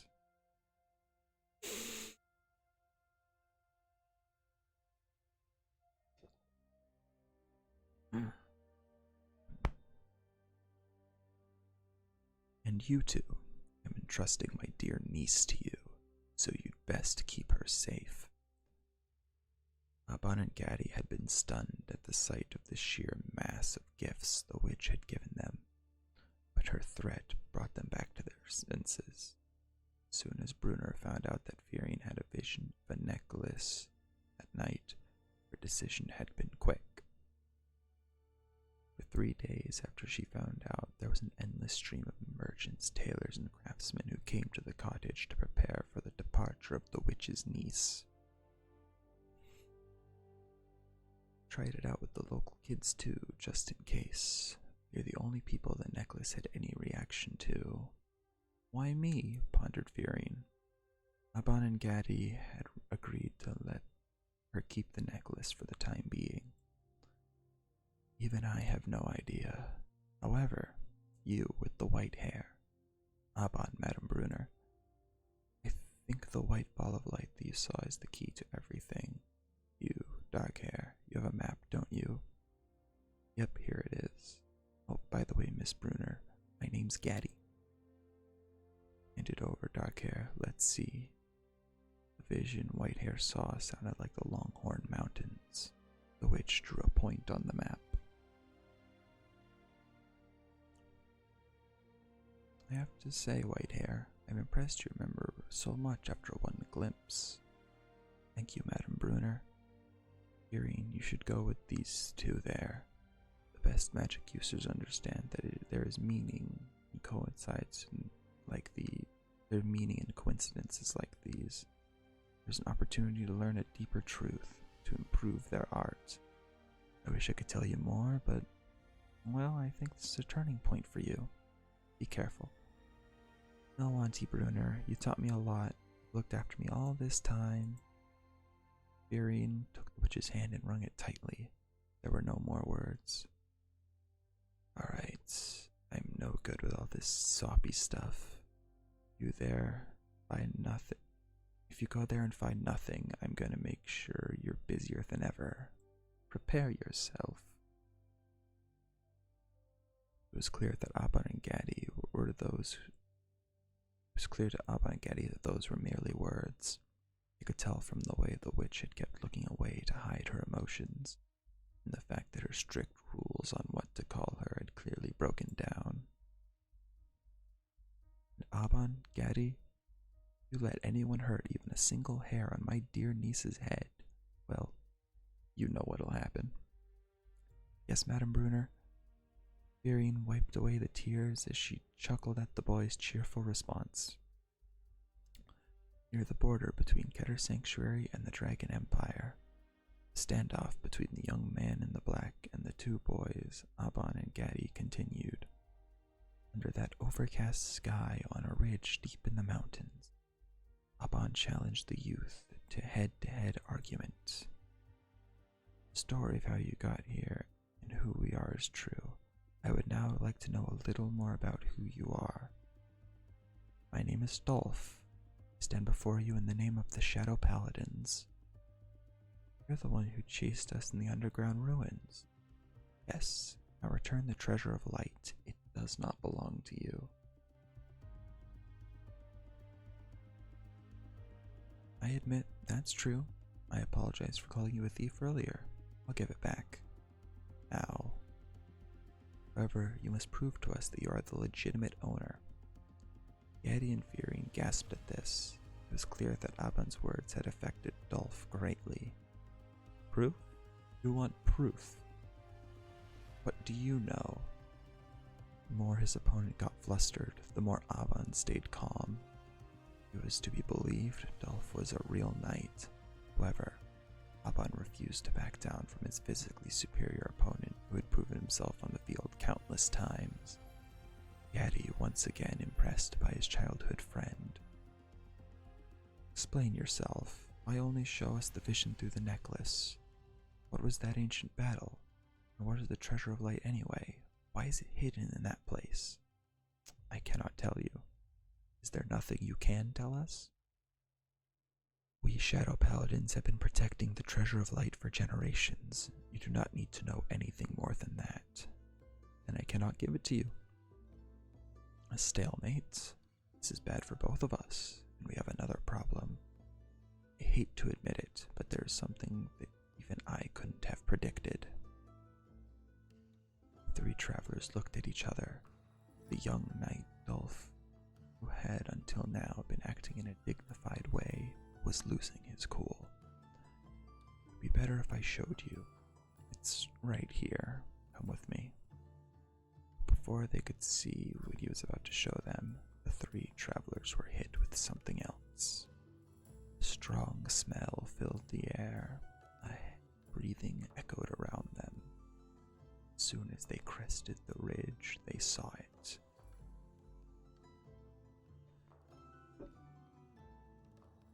Virulence Dragon, my fellow brother in the darkness. The knight proudly showed them his huge dragon, which was lying there on the ground. The breathing they heard was the sound of the dragon sleeping. Fitting the name of Brother in Darkness, Virulence Dragon was pitch black, looking almost as though he was covered in metal armor. Around his head was a shock of red similar to Dolph's hair. Ah, now it makes sense. This is your ride, said Abban. You flew straight here from Sacred Albion. I thought it was strange, said Gadi. That is how Dolph had managed to catch up with the travelers, who had traversed lengths of the country almost instantly through the whole in just 4 days. Is he asleep? Asked Fiorine. showed no fear, despite being right next to the massive beast. Yes, and can you see the cave behind you? It's blocked. Virulence Dragon's body fills it completely. The shrine is where I was gonna go look for clues. The existence of the cave has only been referenced in legends, but it's said to be where the Treasure of Light came from before we took it into our care. I had hoped for some information, but when I got here... So you got your dragon to sleep at the entrance to protect whatever's inside it. I still don't know what kind of power could do such a thing. In the vision that necklace showed me, I saw a ball of light around here. The witch Brunner, Viren, me, and then you, Dolph. We couldn't make it this far without all of us. Without really realizing it, the Shadow Paladin Dolph and Aban, the son of the bookstore owner, had started to transcend their original argument and analyze the situation. Perhaps our meeting here is not just coincidence.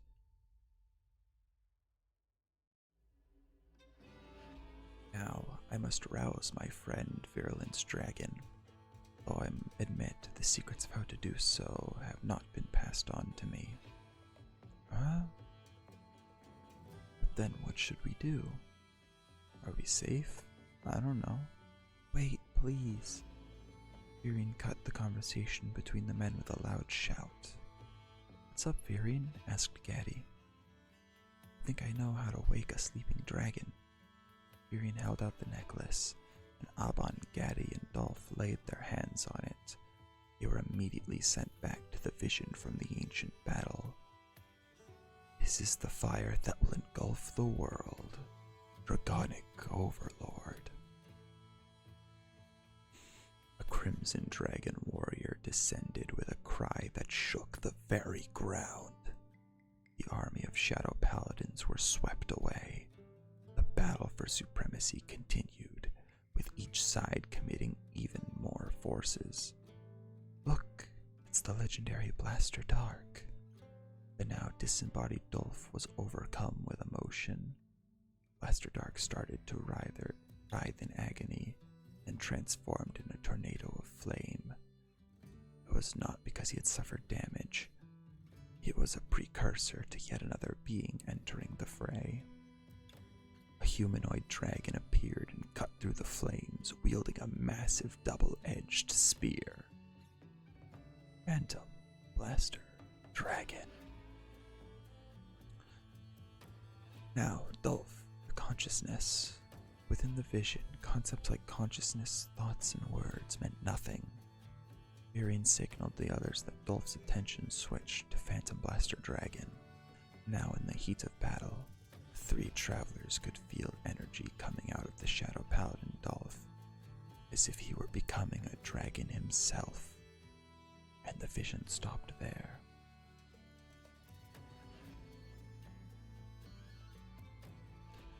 Viren got up with the necklace in her hand, and leaving with the others behind, she approached the sleeping dragon. Auntie Brunner's tapestry, I looked at it. It memorized every last stitch. There was a maiden waking a dragon with the help of 3 men. It didn't show me what to do, but after that, I think this might work, Mr. Dark Dragon. Viren made her way to the great sleeping head of Virulence Dragon, placed her hand on it fearlessly. With the power of the ancient dragons and a kiss from a pure maiden, the dragon of darkness shall be awoken.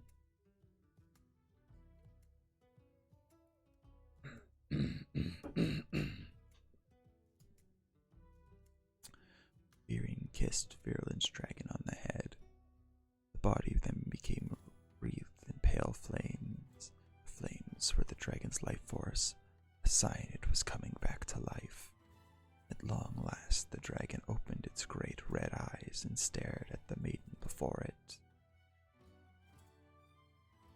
Last chapter, let's go. Chapter 4, The Dead Monk's Hermitage.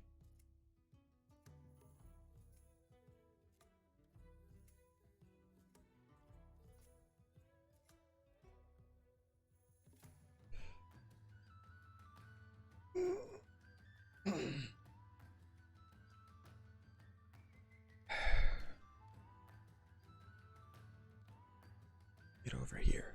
Take this. Gaddy swung his hammer axe up at the beads of sweat that flowed from his muscular arms, glinted in the gleam of the treasure of light that Firion helped light their way. Gaddy's mighty blow landed on the enemy's shield, sending out a shower of sparks. Like a flash of lightning, Dolph thrusted his longsword into the gap Gaddy had created in the enemy's defenses. Dolph's sword pierced Lizard Soldier Conroe's throat, collapsed, and disappeared into the cave shadows. Don't look, Firion. Okay, behind you.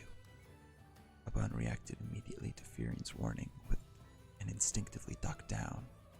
Something that resembled a black lightning bolt passed through where his head had just been. Full bow? The scream came from Dolph.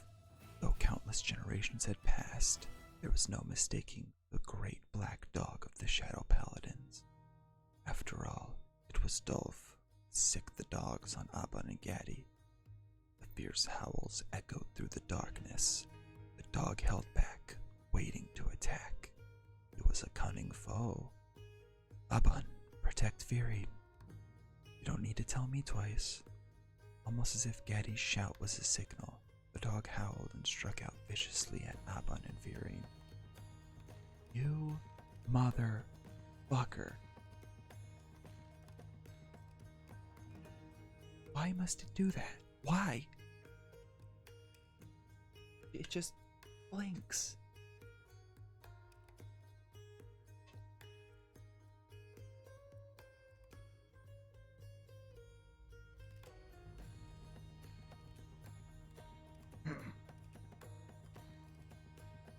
Just keeps blinking in and out of existence. It pisses me off.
Are you done throwing a hissy fit, OBS? Are you done being a little bitch?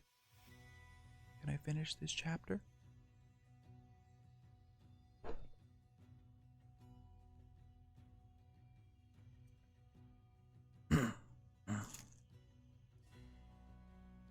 There. Aban's sword followed the great black dog full bow as he came into the light, tracing its erratic movements. However, as masterful a swordsman as Aban was, the dog was even quicker than he could manage. It's so fast. Bag and sword brandished, but he did not make contact. Aban and the dog faced each other down. Close your eyes. Aban immediately did so as he heard Firion's voice rang out. Fire. There was an explosion of light and smoke between the two travelers in full bow. The dog yelped out in surprise. Run! Aban shouted to Dolph and Gaddy as he took Firion by the hand. Back to the surface? Asked Gaddy. No, further in. We must push forward. Look, the way back is blocked. Hearing Dolph's words, Gaddy looked back and his eyes widened. The passage to the cave they had descended through was just before it was coming alive, forming to a wall, blocking them in. Welcome, my hermitage. It has been an age since I last saw such young faces. A low, almost earth-shaking voice echoed out from the door, just by the entrance to the cave.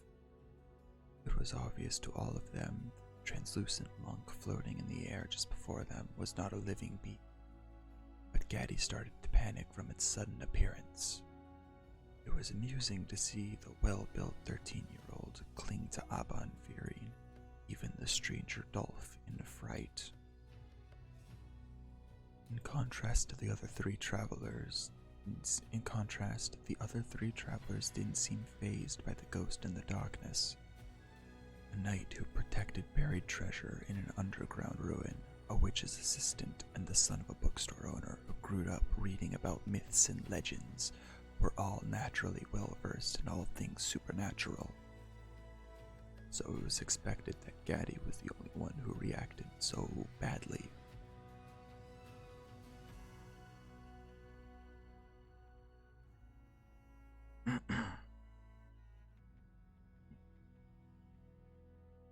I am the dragon monk Gojo.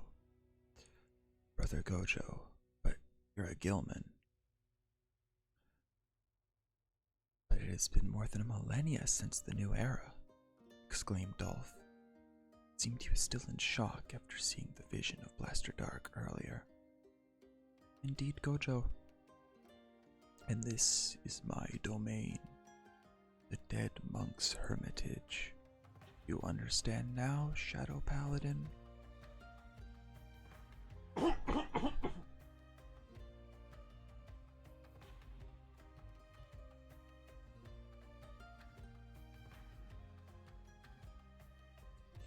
Traditions tell us to protect this cave and shrine from the immortal monks. I don't know about any such traditions, but as you can see, we are far from immortal. I left my flesh and bones behind long ago. Gojo shrugged. His robes were as translucent as the rest of him. They seemed to blow about in the wind. Now, you have two options. First is to give me the treasure and leave this place. As Gojo said this, Viren took out the treasure, the blue and white necklace with the red gemstone, and showed it to the monk.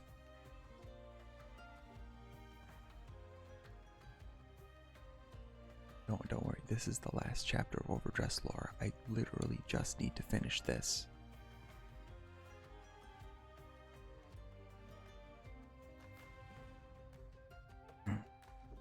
Oh, but there is more. It's just not exactly stream worthy. It's like there's some lore, but it's like just character bios and stuff. It's not like stories like this.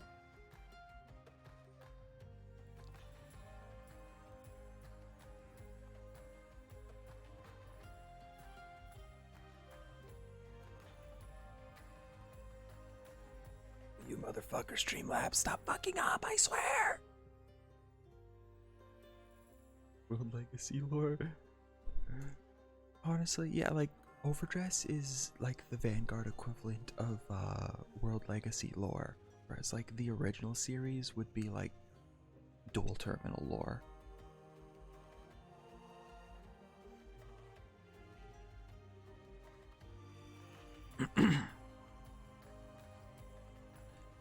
Yes, that's the one. The other option is to keep the treasure and to proceed further into the cave. What will we find there? Asked Daban. Only those who dare enter may know. If we hand the treasure over, we're done, right? Asked Gaddy. You're not wrong. This is your choice to make. You may well be qualified to get one step closer to the truth. Did you say truth? Shadow Paladins know nothing of any qualifications or any tales of returning the treasure, said Dolph. Much time has passed in the outside world. In days gone by, people would occasionally come here. and they heard there was a legendary treasure hidden within.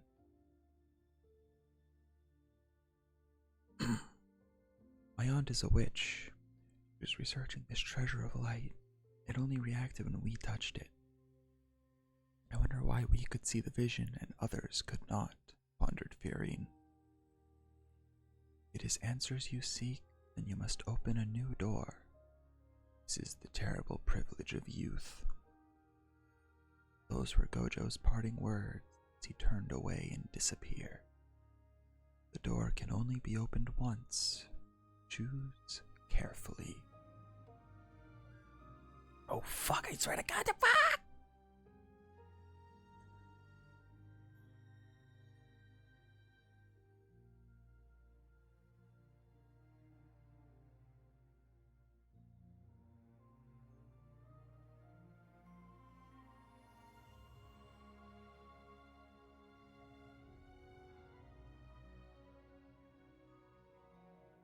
Are you done being a failure, OBS? Please, can I just finish this chapter without you fucking up like a failure you are?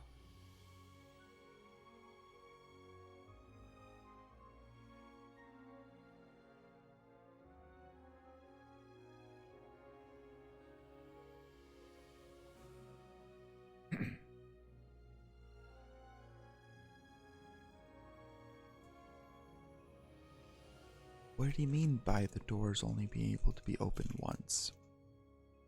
Damn that ghost. They ran until they felt they were a safe distance from Full Bow. Gaddy let out a large sigh. It seemed that hole was a one-way kind of deal. Aban shrugged while Gaddy forced fuck!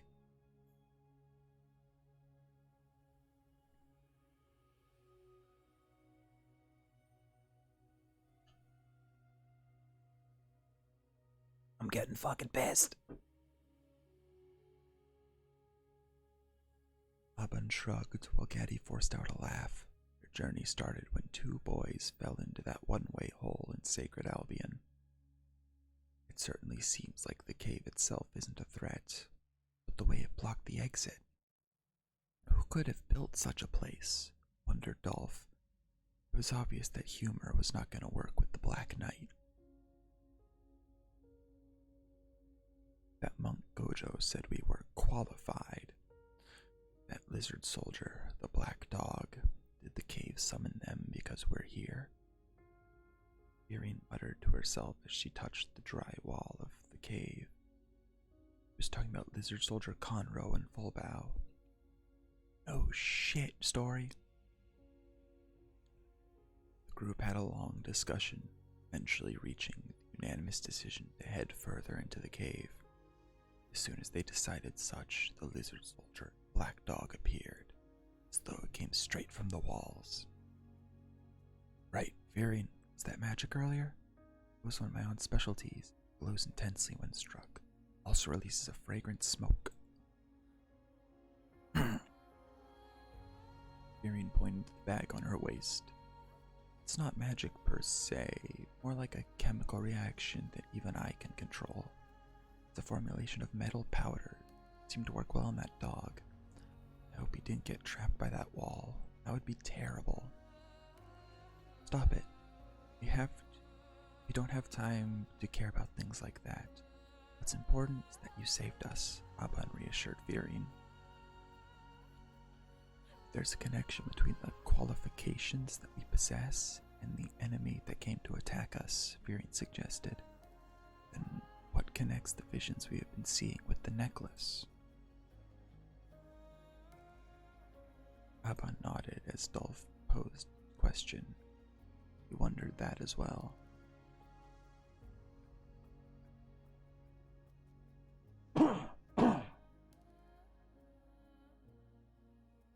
It's worth thinking about. He may be from a different era, but the lizard soldier Conroe was a citizen of the Dragon Empire. And Full Bow came from Keter Sanctuary. He's the ancestor to the hounds we use today. Wait a minute. I've heard about a combination of Dragon Empire and Keter Sanctuary somewhere before. A A tremor came from the other side of the blocked exit. Now that they seemed to be safe, they became more aware of their surroundings. They had found themselves in a surprisingly spacious area. Got a bad feeling about this, warned Gaddy. Remember the battle and the vision? First things we saw were a black dog and a lizard soldier. After that was... Aban stood by his friend Gaddy, still protecting Fearing, and as they tried to recall what they saw, the rumbling started getting closer, till something appeared beneath the treasure of light. Dragon Knight Nahalem and Blaster Javelin.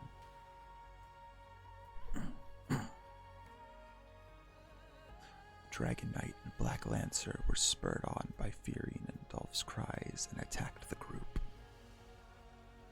The first strike was Dolph's, who rushed Nahalem with his long sword. He was hoping to take out the knight before he had time to bring his dragon down to bear. He fought back against the dragon's flames with a flourish of his cloak. Couldn't keep the flames back entirely, but managed to prevent total immolation. Cleaving through flesh and bone, a burn is a small price to pay when facing a dragon knight. However, as the knight blocked with his shield and thrust with his sword, Dolph dodged the attack and adjusted his stance to prepare for the next blow. Back. Aban and Gaddy jumped as soon as they heard Fearing's cry.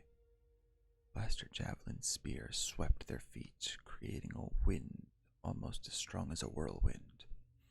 Aban slashed back at the Lancer as soon as he landed, while Gaddy leaped up again and swung his hammer axe down on their enemy. However, Blaster Javelin was able to raise his spear up in time to catch it. Yarr! That all you got? Gaddy continued to hammer down as though he were striking a billet on his anvil, and Aban started thrusting at the Black Lancer.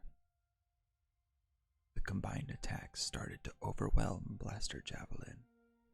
Gaddy was a regular helper in his father's shop, and Aban was a legendary swordsman. Grrr! Blaster Javelin dodged Gaddy's blow and then disappeared into the darkness. Watch out! As Fearing called, something rolled under Dragon Knight Nahalem's feet. Dolph, who had his sword deep in the knight's shoulder, jumped down and rushed back to the others. In the same motion, dragged the children to Dolph. The other three were still just children. The ground. Bang! Smoke roaring boom spread out. A rumble started to fall from the ceiling. Rubble. The dragon's death throes echoed through the cave. I had no idea your explosives were so potent. You should have told us. Yeti's normally dark hair was white with debris, coughed up dust that he had accidentally swallowed. No, it was just fine. We had no chance against that dragon on our own, reassured Aban. His hair was even whiter than usual.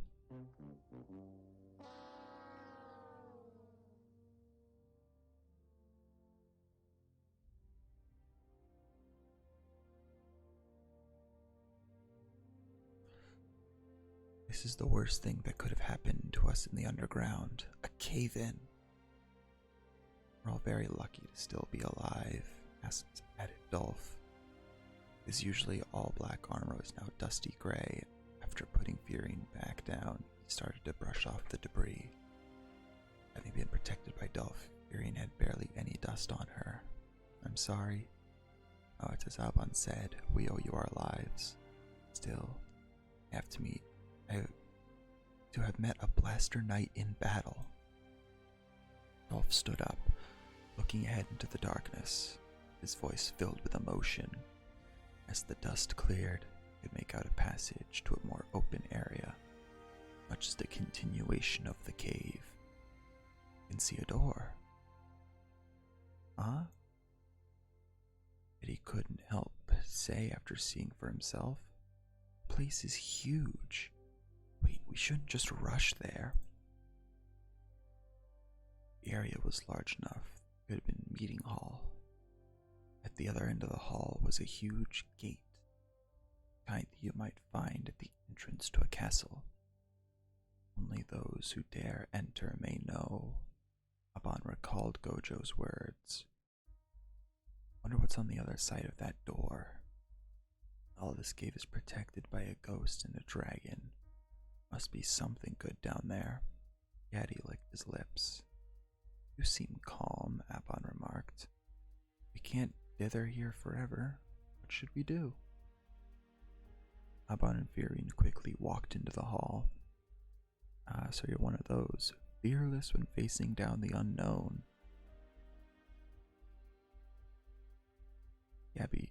Gaddy shrugged as he met Dolph's dazed look. Still, hold up. Don't take Viren in there with you, Aban responded as the two youths caught up. This chapter is so fucking long. Like, oh my god. Why have we been led down here? What is on the other side of the door? I want to know.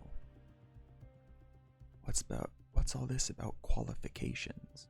I've always been a meddler. I need to know everything.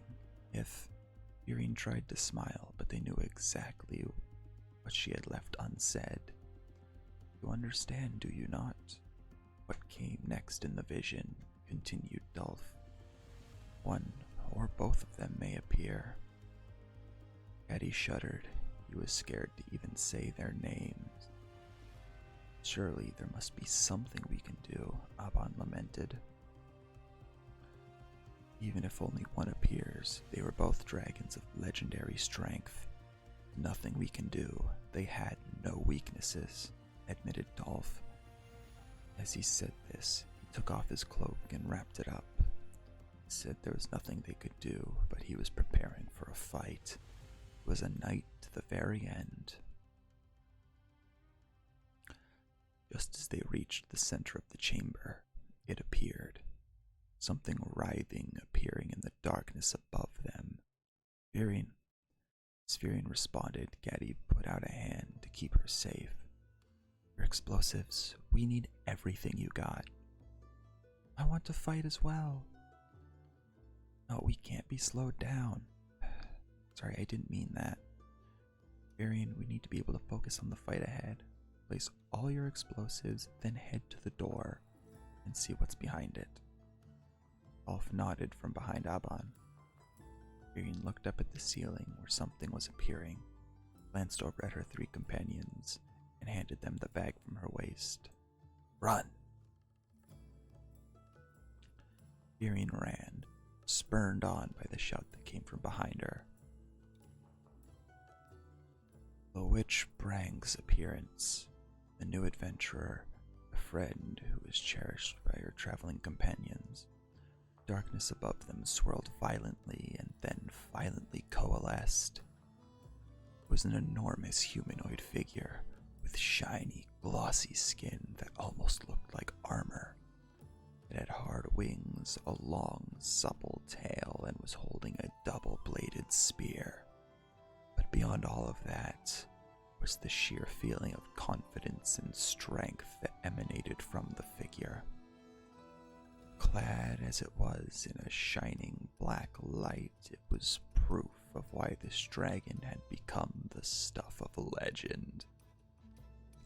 Phantom Blaster Dragon. Dolph's voice was filled with despair.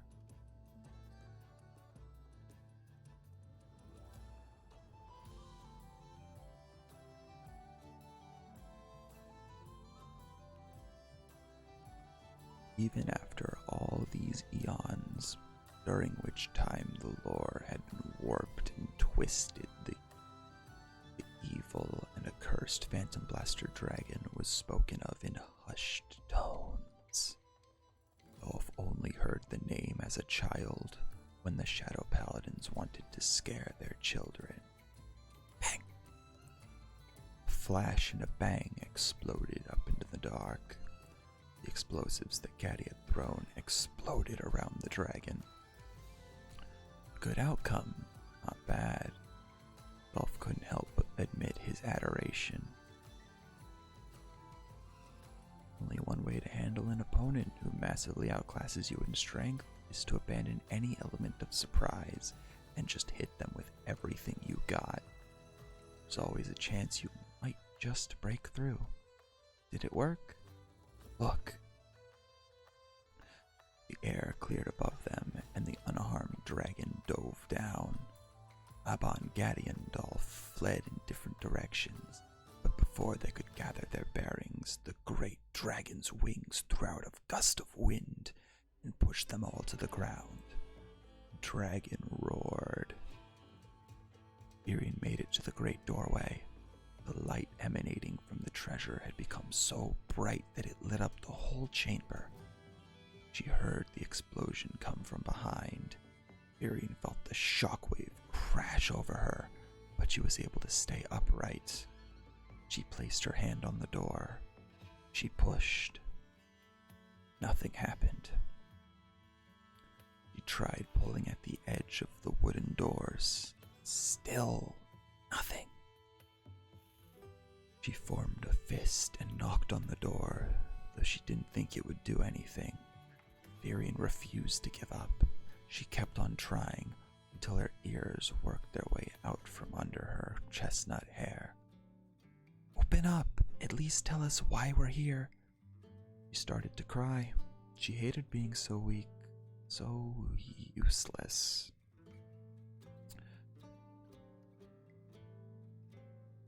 Grunt noises. Ooh, ee, ooh, ah, ah, ching, chang, walla, walla, bing, bang.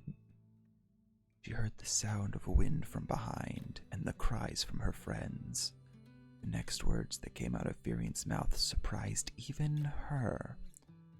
I will keep beating you until you give in. I am Irian, wielder of the treasure of light. Open! Battle, if one could call it that, was one-sided. The attack came swiftly. Phantom Blaster Dragon flung Gaddy to the edge of the chamber with a single swing of its arm. And a blow from its spear knocked Aban's sword out of his hand, knocking him down with the shockwave. The return swing decimated Dolph's defenses, sending his helmet flying. The accursed dragon let out an unholy roar. The three men stood their ground. Phantom Blaster Dragon slowly raised its black spear. Here you go. Irian handed the treasure of light, blue and white necklace with a red jewel, to Dragon Monk Gojo. Gojo nodded silently and took the treasure in his seemingly incorporeal hand. Disappeared instantly. Behind her, Dolph, Aban, and Gaddy, standing in their torn cloaks and bandages, nodded. The damage from their earlier battle was extensive. They were all overcome by fatigue. We couldn't do it, Dolph spoke in a whisper. You all returned alive. It's no small feat. I missed this treasure. Gaddy tried to laugh, but soon had to hold his stomach in pain. You should thank your parents for giving you such a strong body. Not everyone could take such a beating and live. Gaddy shot a nasty look at Gojo, as though asking him what Ghost would know. Phantom Blaster Dragon disappeared. Was it just a vision? I wonder. Once again, you should be proud you made it out of there alive. Aban fell silent, still unsure of what was going on. I will go. Irian urged her friends on, and then loaded the luggage onto the donkey that Gojo had brought into the cave. Everything is as you want it. No, nothing as I had hoped. It's quite a feat. Irian's voice broke as she heard the monk's kind words. If I may, what is it? I saw what lay beyond that door. That was when Phantom Blaster Dragon disappeared. Gojo's eyes widened a among hearing the girl's confession. Goodbye, Gojo. Farewell, brave young adventurers. May you be blessed with good fortune on your journey. As Firion bowed and headed for the exit, she was sure that the monk smiled at her. Hey, what the hell was that? Elle looked back at Gaddy as he blurted that out. The landscape had changed. They were no longer in the spring snows of the Longhorn Mountains. The land that lay before them was arid. On top of that, an enormous volcano was rising up in front of them. Cave? Aban looked around to peer back into the cave. He saw it disappear into the side of the mountain. Where are we? Asked Firion. We have no idea. We don't know why that just happened. Both seemed so distracted by trying to piece where they were, almost seemed to have forgotten he was injured. Never heard of a volcano like this. Gaddy, who was sitting on the donkey, shook his head, looked at a map. Well, that's what you get for sleeping through geography class. Anyway, there's no active volcanoes like this in Keter Sanctuary. Aban sighed. Beside him, Dolph let out an even bigger sigh. Whatever the case may be, if we are no longer by the dead monk's hermitage, then I have been separated from my dear companion, Virulence Dragon. It seems there was a bond between the Shadow Paladin and his dragon that the others could not fully understand. What now? Asked Gaddy. We have no choice but to go home. I'm sure our parents must be worried about us, sighed Aban. Both looked deadly serious. But even if we find a way back, how can we return after failing our mission? Well, anyway. Firion smiled at her friends as they turned to look at her. It was a refreshing smile that brought some light into the dark, depressing place. How about some tea? We'll think much more clearly after we've rested. They all looked at each other and sighed. In such a dire situation, no man could resist such an offer, especially coming from Firion, their fellow companion who was also blessed by the legendary dragon monk Gojo.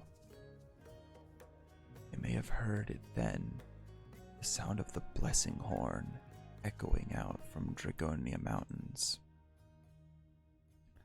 Deep within the dead monk's hermitage, Gojo stood in front of the doors, eyes closed. Well done. When he eventually spoke, it was words of a master praising an apprentice. The ghost stretched out his hand. The enormous doors opened without making a sound. Before him lay a vast space. A single path led into the distance. At the end of the path was a rock with a sword stuck in it. And in front of that, a creature as white as fallen ash, as motionless as the frozen earth, as ancient as the rocks on which it lay. An unimaginably ancient dragon, the flame of the apocalypse, lay there in all its terrible glory. The end. That's the final bit of OverDress lore. That might just be the end of the elderly novel.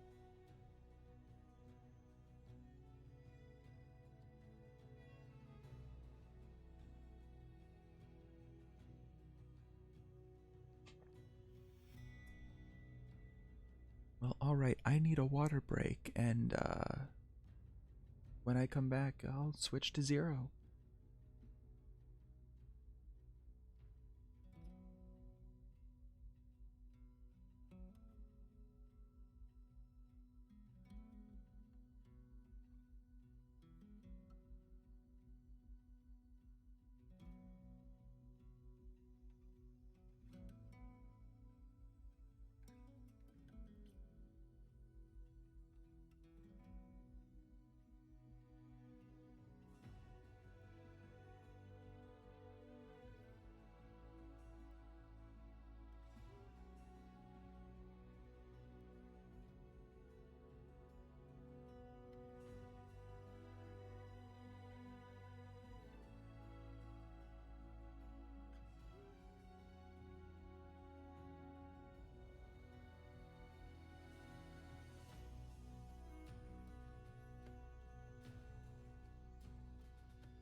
All right.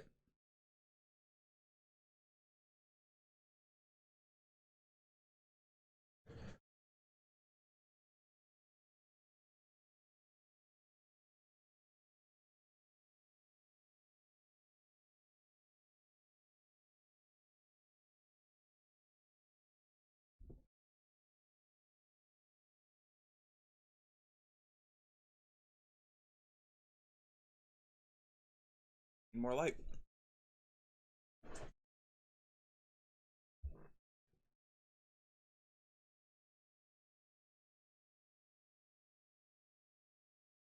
Oh.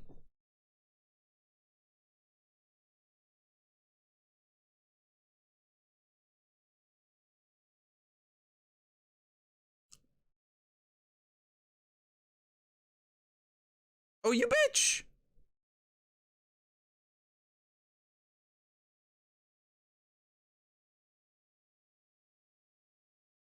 Right? It just crash.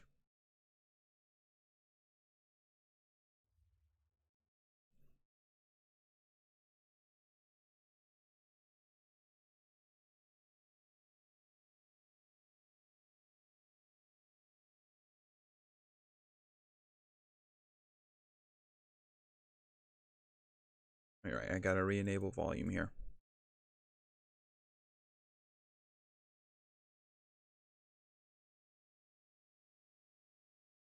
Oh.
All right, what do I gotta do?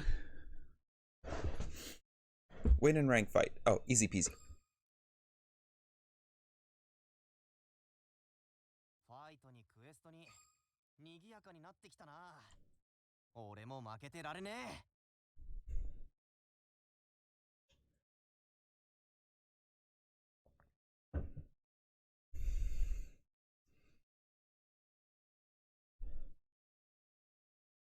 Hmm.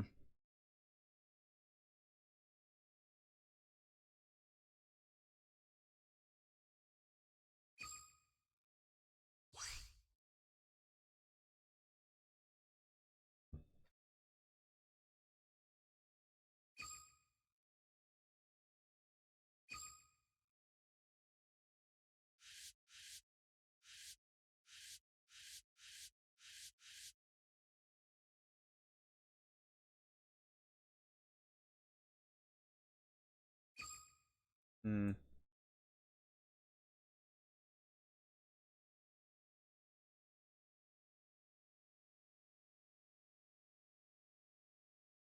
You know what? I think I'll keep it like this.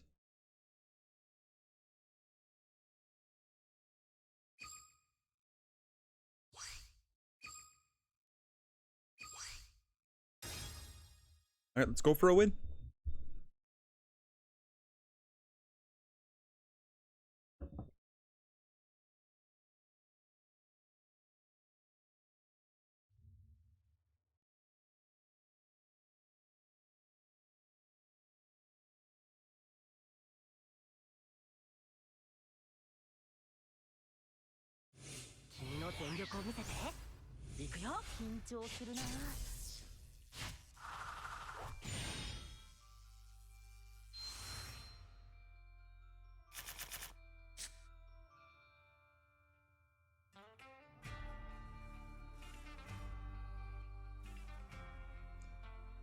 Put back you.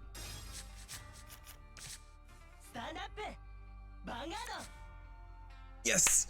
Galahad Farmer!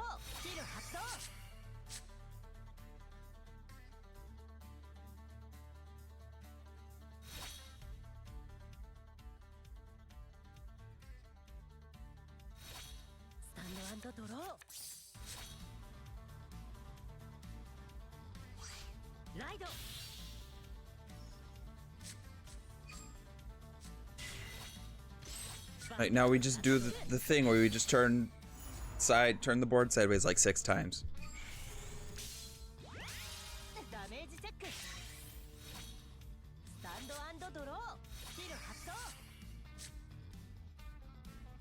Ah, almost forgot.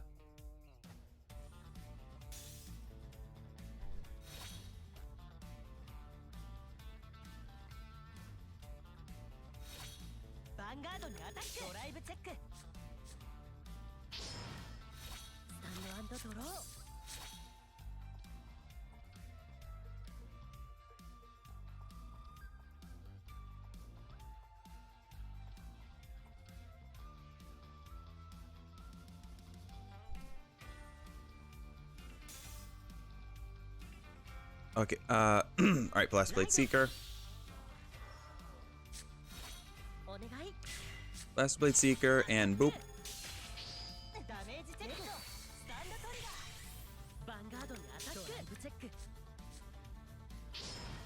Why must you check triggers? Why must you prolong the inevitable?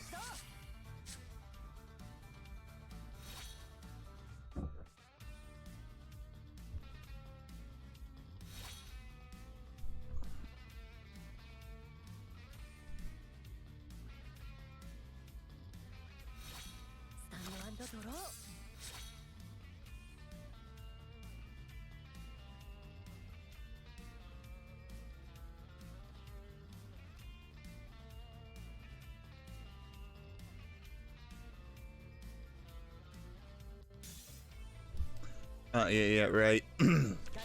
MLB.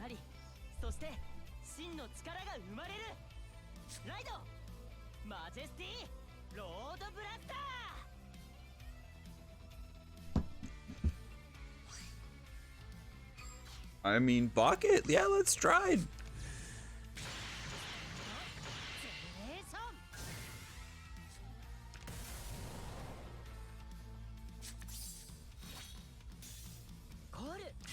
And call you, Soul Blast 2, draw a card.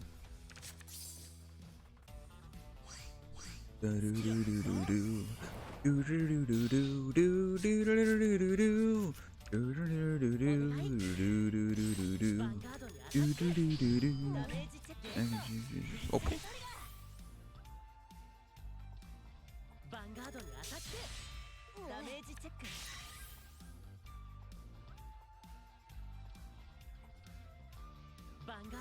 And go, Samuel.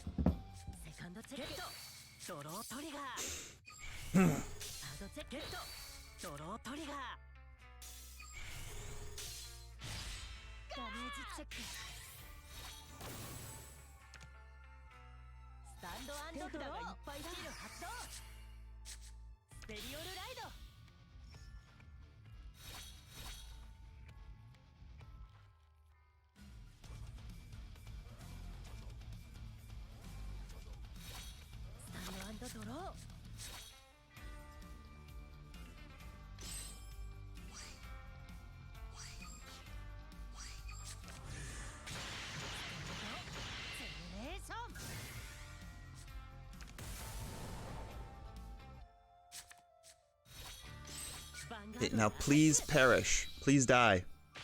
Stop breathing.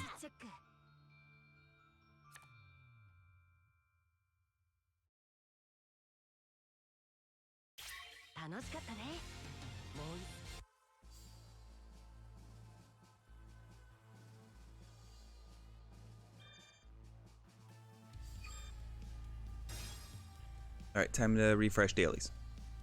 Finally done with lore. Yes, finally done with lore.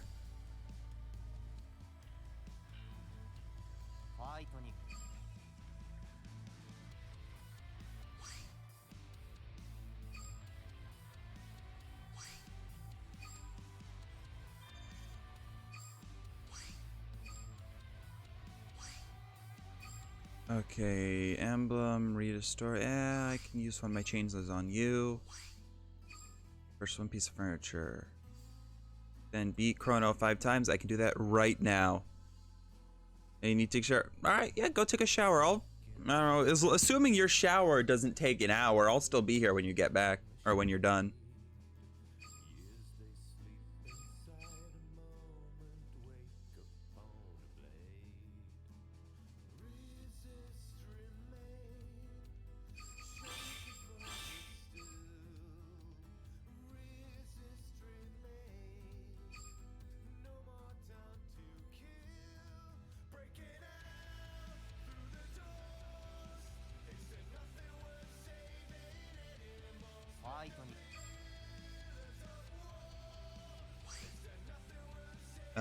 Next up, purchase piece of furniture, do an emblem thing. I got a frog in my throat.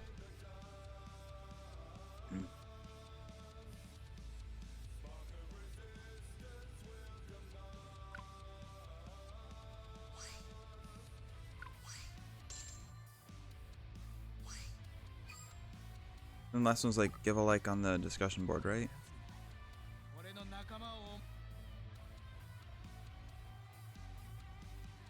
That would be under card, correct?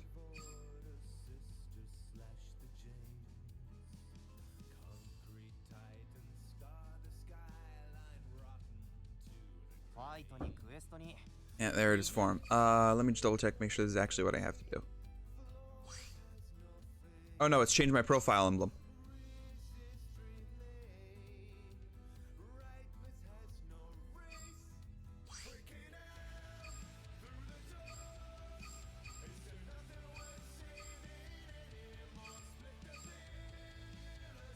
Which is Zoran, and then back to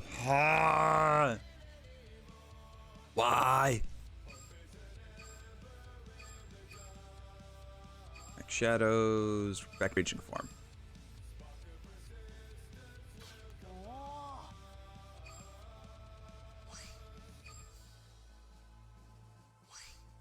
Receive, receive.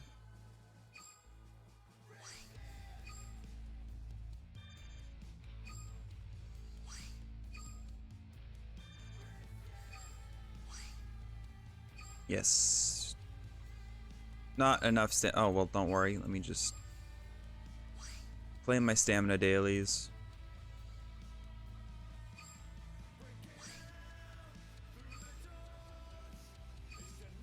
Now let me replenish.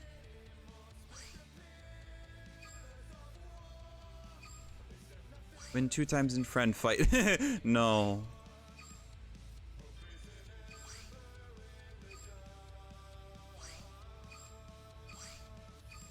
Oh yeah, that one's definitely doable. Then next up, play rank fight 3 times. Okay.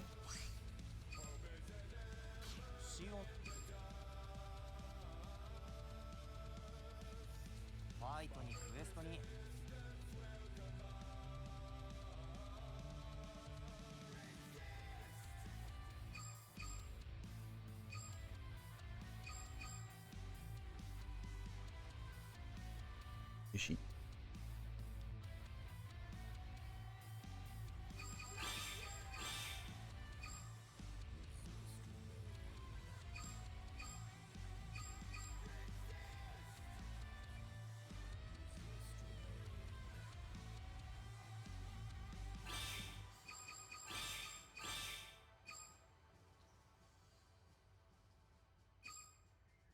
That's done, that's done. I should get these two.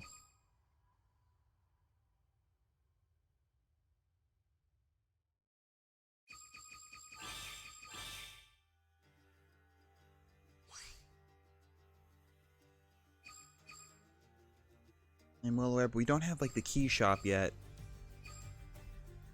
Then one thing from more.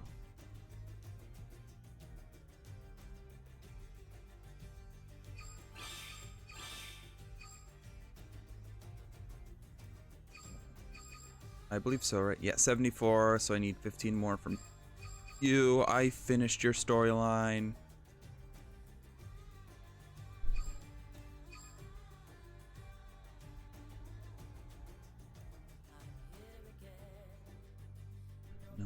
And everywhere, like smooth dreaming, my influence.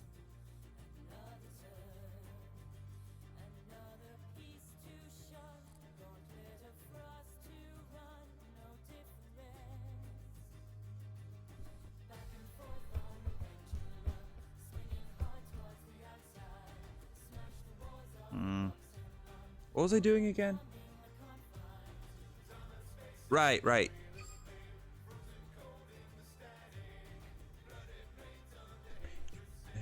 I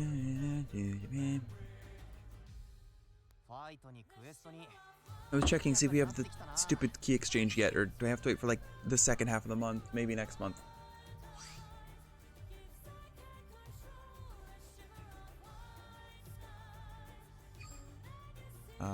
No. Do I have any more of these to spend? I do. Get more skip tickets.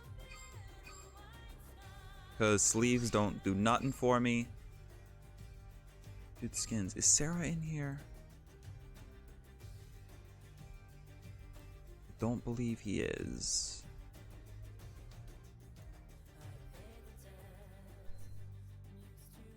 Others around. Yeah, generic material for stride spheres.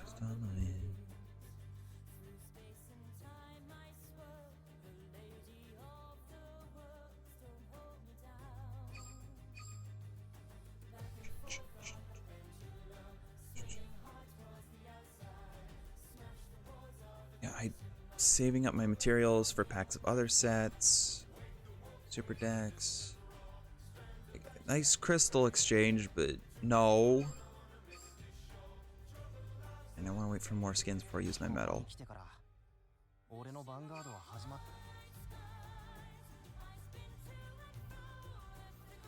Wild eyes, gifts I can't control. I don't think I have any more packs or anything to open. Oh yeah.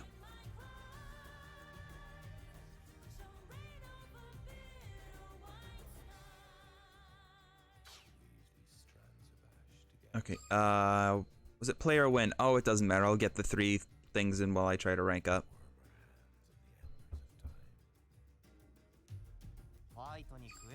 With the team.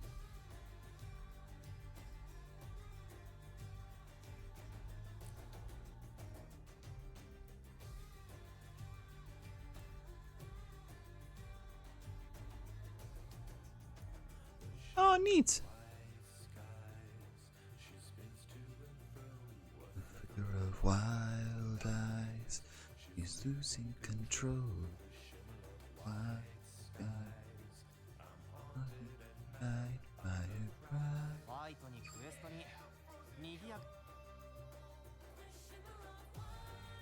All right, eeny, meeny, miny. Melby.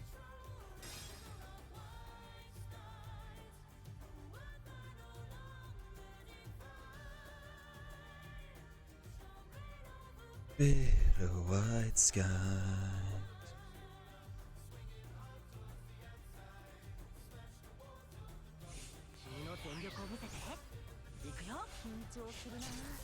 Link Joker against the world.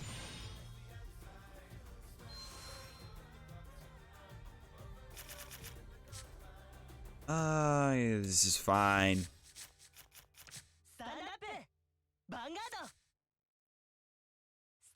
Okay, Milius.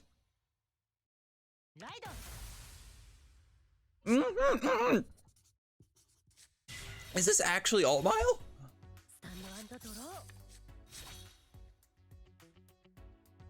Okay, let's ride Gringall.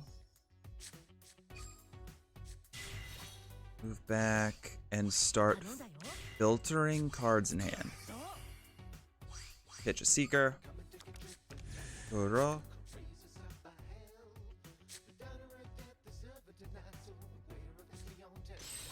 Alright, and just attack.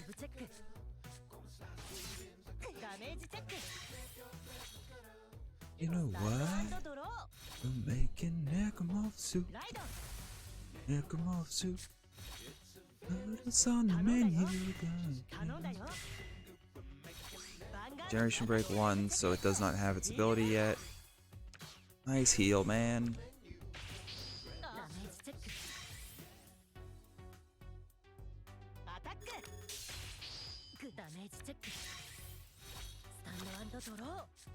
Hey, there's Blaster Dark. Okay, so ride Blaster Blade Seeker.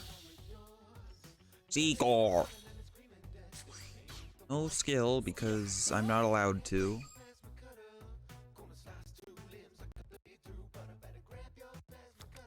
Oh god, no, please, no, why? Stop it, please, internet. Simple recipe, just giblets, guts, and goop. In Necromorph soup. Necromorph soup.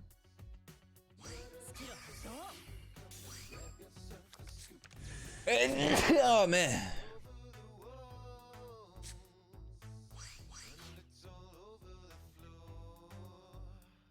Yes, I would like to proceed just to blow this thing away. Anymore.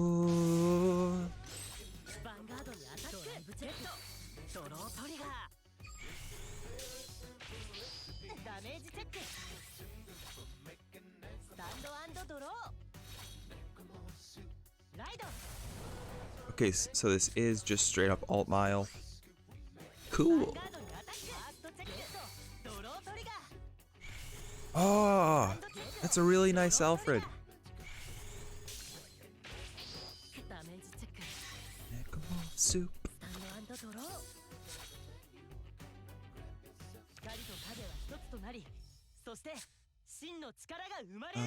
No stride.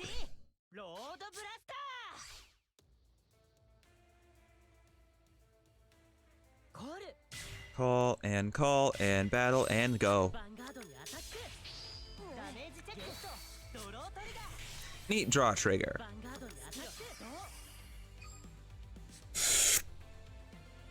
Bam!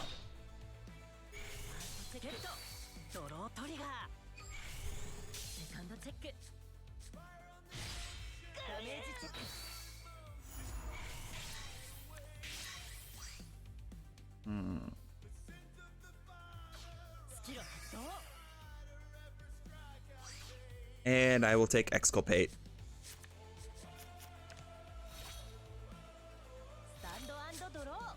Just to threaten him.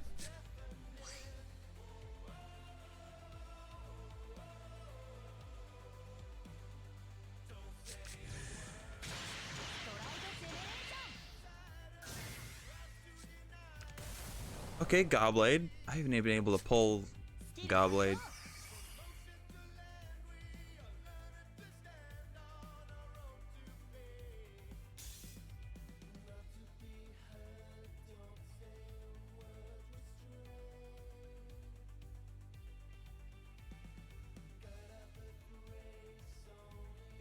So it's All Might, not All Might.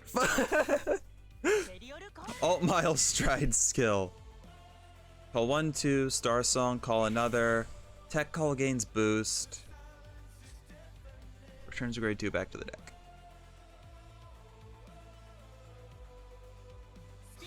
Don't say a word.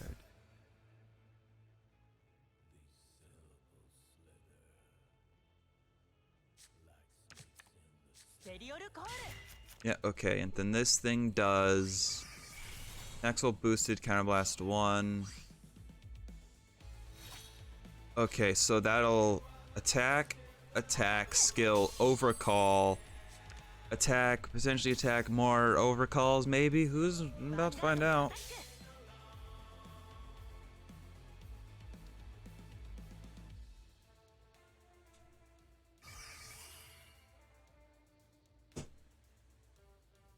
Okay, so I called this part right. Blast, Superior, call that. Ah, man, I whiffed the heal. That sucks. But I made a funny number. Okay, so he's going with the Vanguard tag here. 1, 2, 3, and he succeeds on the heal. You know what? Good job. Good job. Okay, Blaster Dart going away. Now he gets to call a grade 2.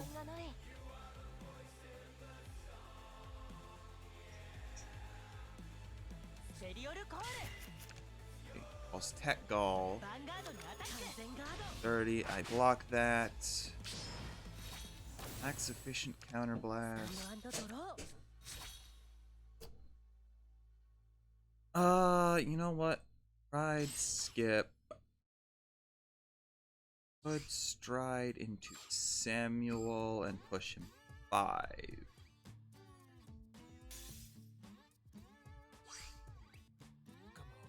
Nah.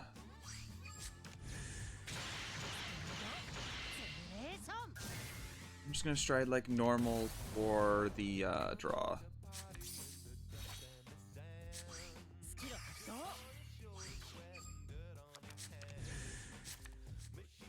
For draw.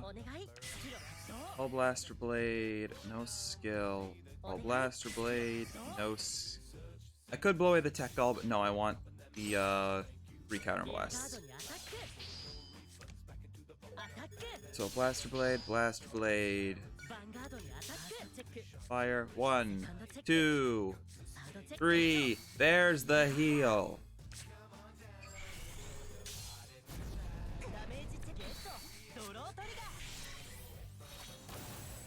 Okay. Oh my god, wait, the Stride undoes the... It's just not showing it because it's like the end of my turn, right? Oh my god, the Stride undoes the crit skill. Well, fuck it.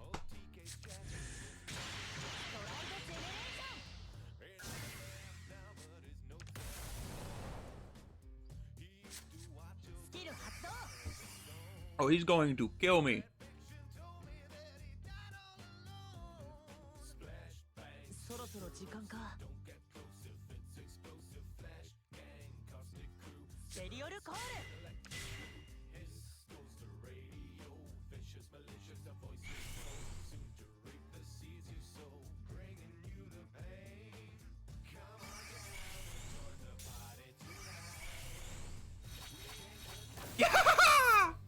It took too long!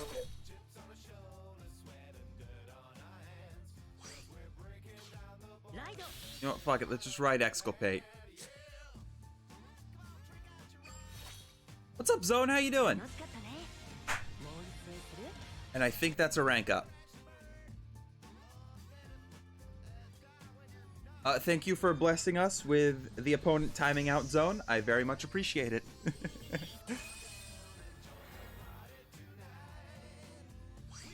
The kind of turn away from the fight.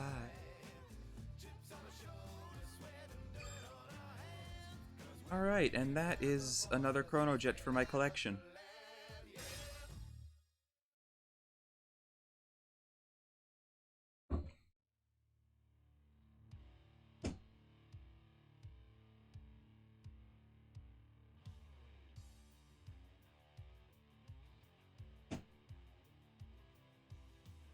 Yeah, how you doing, Zone? What's up?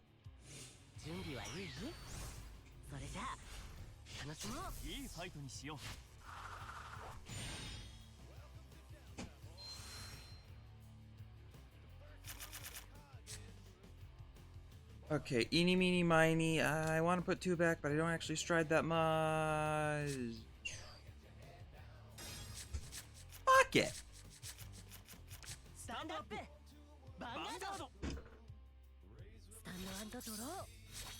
Okay, there's Majesty.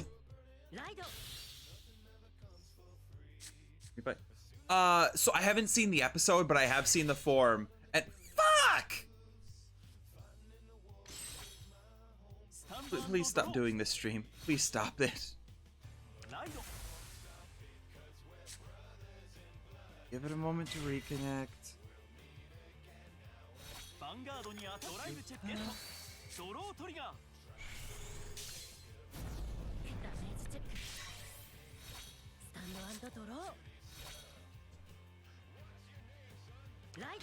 Take on my...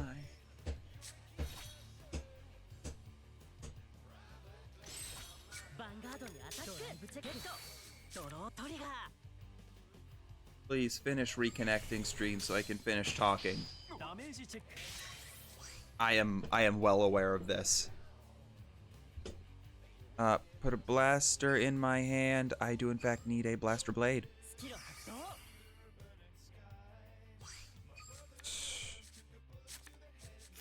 Oh, it's back. Good. Yeah, no, I am well aware. It has been going in and out all day. It's annoying me. But yes, I have. So I haven't seen the new episode of Revice, but I have seen the form ever since there were like magazine leaks or whatever. I can't be the only one who thinks it looks like Cross from Kamen Rider Build. I can't be the only one who thinks that. Like, it looks like Candy Cross. Cross? Cross is...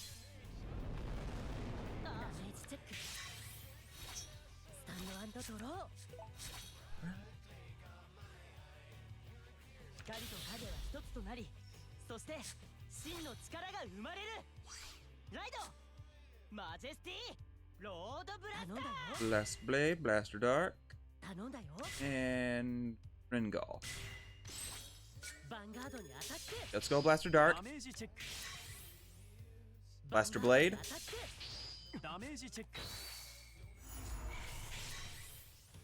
Majesty Lord Blaster. Please. Get something that makes me go over. 1 and 2. Fuck. Oh, whatever.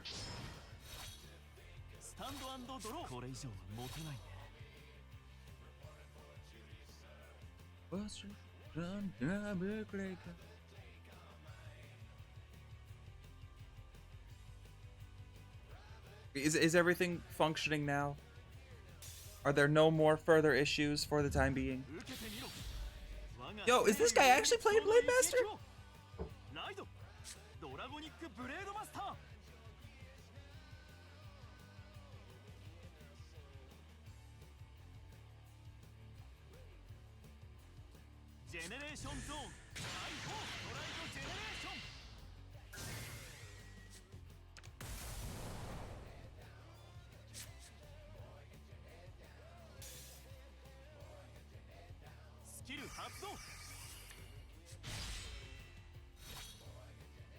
Alright, well, there goes Gringall.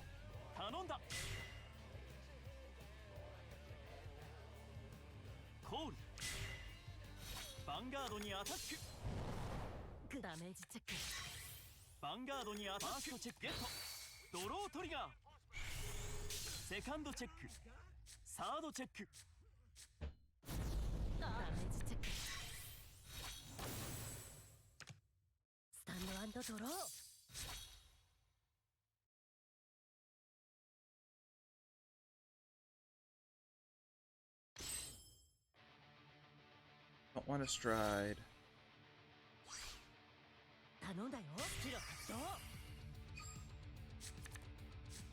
Skill. Wipe that away.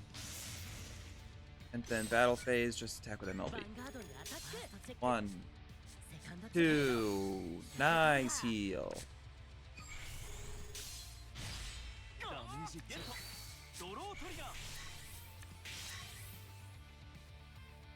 That is the end of my turn. Okay, cool. It says I'm back. 4 minutes late.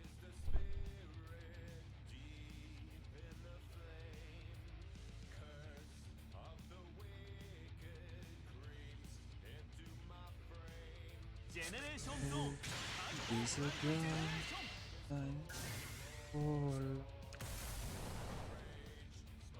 これ以上は持てないんだ。スキル発動。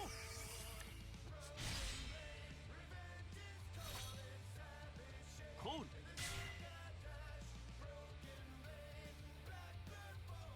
Shadow of the ash.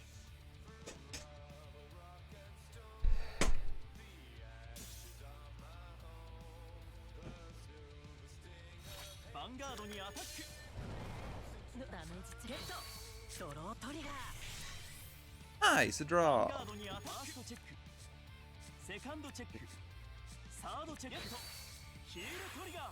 Why must you heal at every opportunity? スタンドアンドドロー。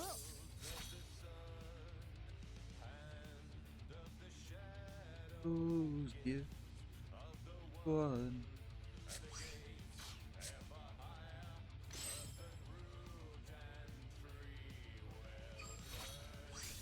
Okay, skill of Gancelot.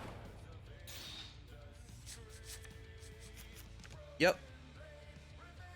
Oh, so I hope you had a good shower, no name? Call, skill, soul, blast, eeny, meeny, miny. 1, 2. Draw 1 card. Hi, Exculpate.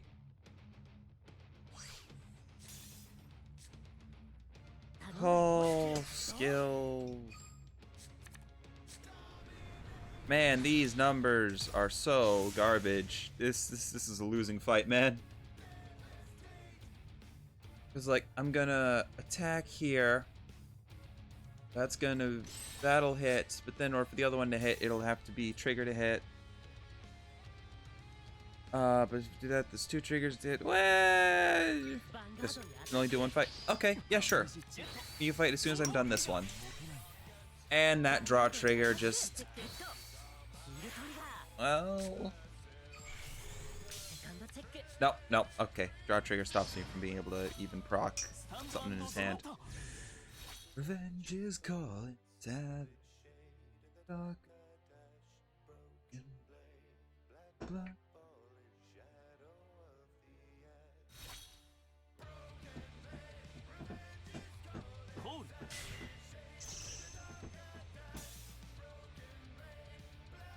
Didn't stride, but he is at Generation Break 2, and with that, he gains the 5k and critical.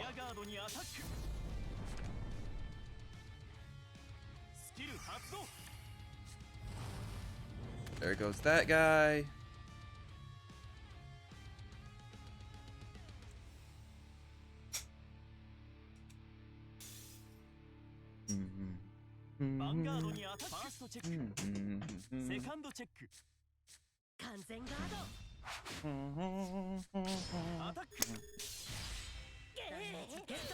Throw trigger. Okay, in terms of my drop zone,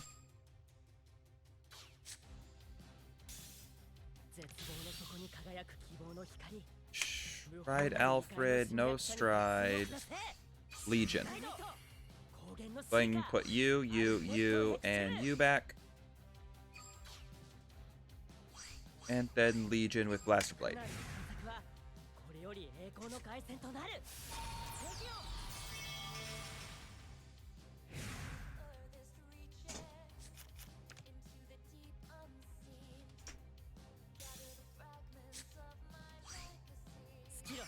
Skill of Gancelot. So that goes back into the deck. I grab Blaster Blade. Call the Blaster Blade. Do I wish to use the Blaster Blade? No, I do not wish to use the Blaster Blade. And then call Alfred. So, Blaster Blade.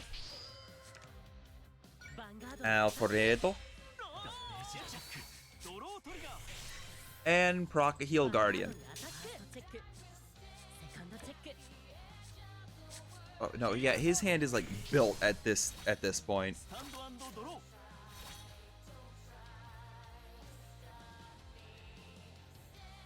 So I need to essentially pray for a 6 damage heal to have like any chance of doing anything even mildly interesting here.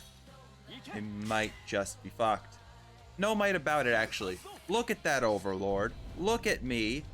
Now look at the Overlord. Now back to my lack of health. 頼んだスキル発動リアガードにアタック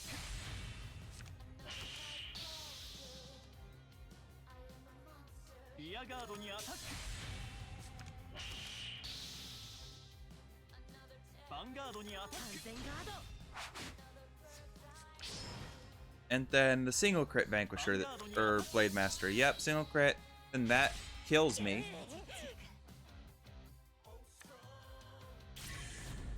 That's game. Okay.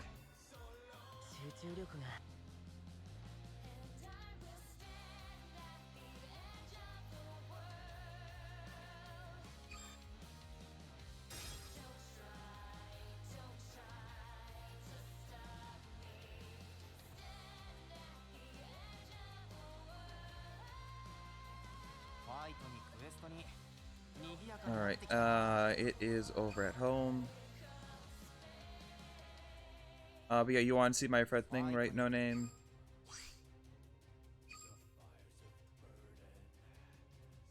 It's this one right up here.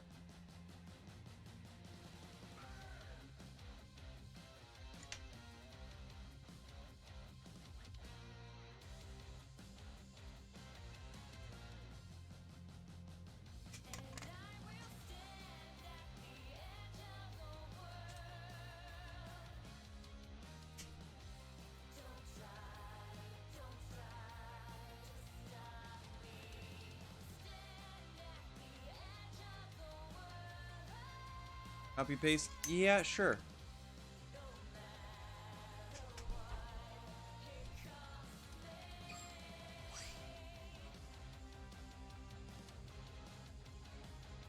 Copied and pasted.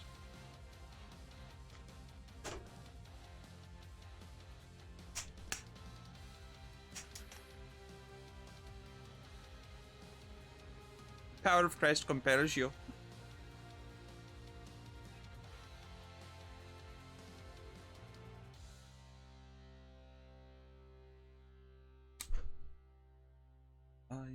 From this.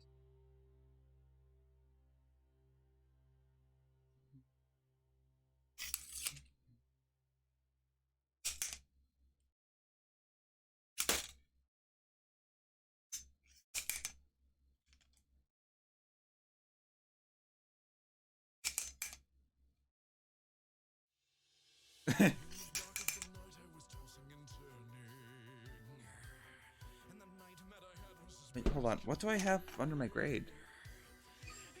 'Cause I don't recall having done anything important. Oh. Ah, login daily. Okay, thank you. And I need one more rank fight training ground fight. Alright, so are you all set with this no name? Actually, it's already in chat. I don't need to be here anymore.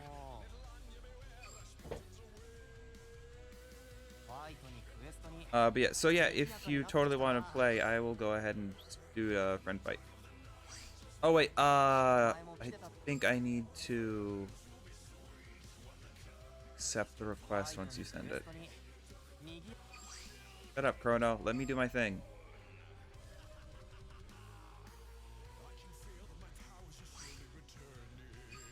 There we are.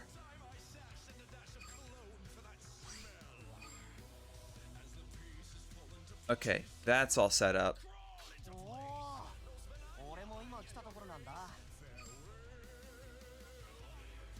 Night. Talk of the night.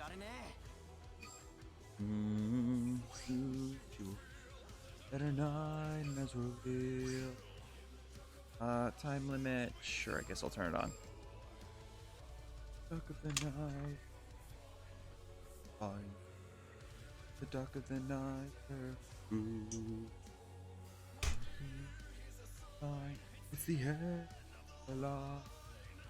So yeah, no name. If you wanna fight, you go over to friend fight, find a room, and then enter in this little number at the top.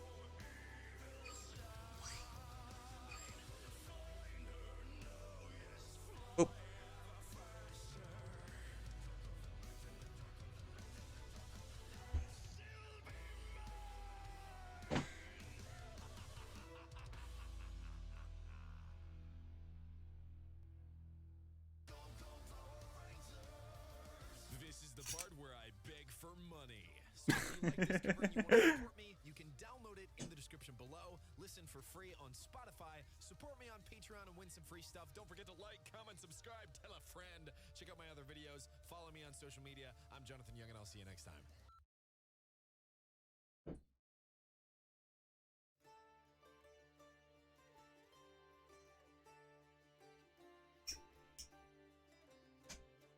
So it's amazing just how much entertainment you get from just occupying your hand with a pair of sticks. Especially when one of those sticks just happens to be able to extend.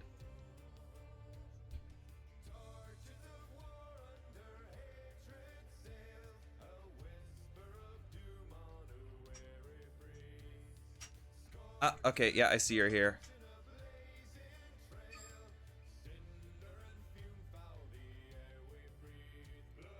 I like to use this deck casually. Let me make sure I'm not missing anything. Good, that's good.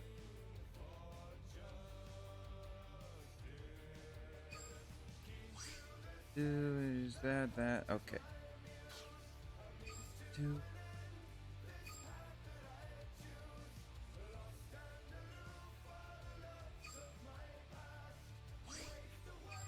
Deck has been saved. Deck has been confirmed. Okay.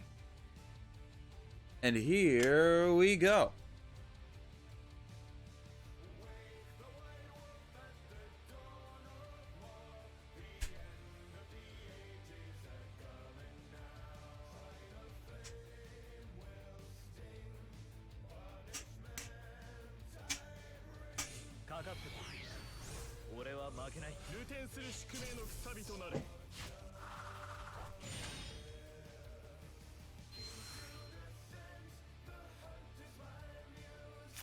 Eeny, meeny, miny, I want to put back you. Oh yeah, this is good.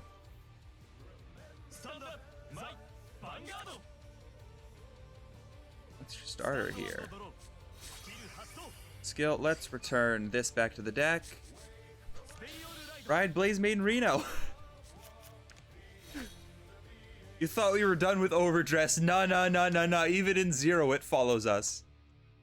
Unseen it boost. Okay. And that is the end of my turn.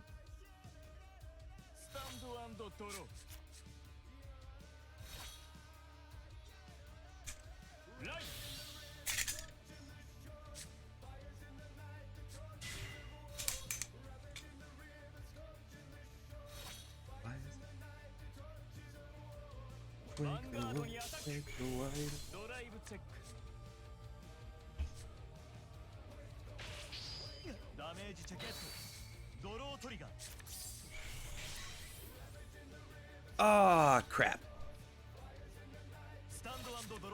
Well, there goes that idea.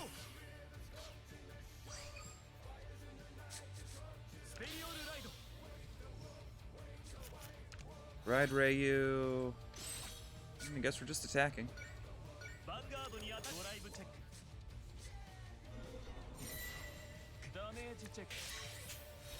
Ooh. From Electra. Neat.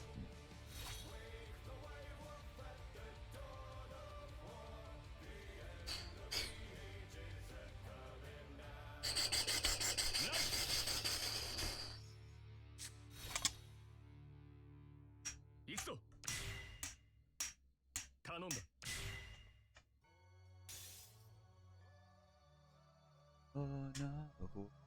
The Vanguard にアタック。ドライブチェック。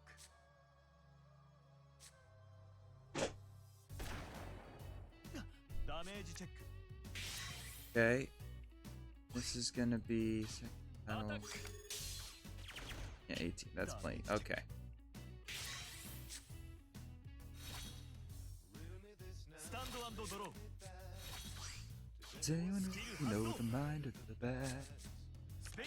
Shadows working the shade. Can only keep us crusade. Okay.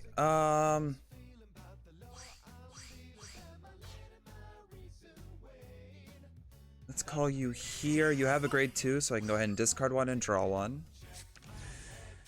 Guess the joke's on me. Oh, not laughing at the irony. Oh no. It's now. Hold on. So that'll put you at 50. Okay, no, this is fine. So Roman will attack the rear guard. Nirvana will attack head on. 1, 2, draw a trigger. Power to Virena. So if you get a defensive trigger, this next attack will still hit. And skill. Counterblast 1, wipe away that rear guard. Oh my, wait, is that? Oh yikes, 2 PGs in the damage zone. I feel sorry for you.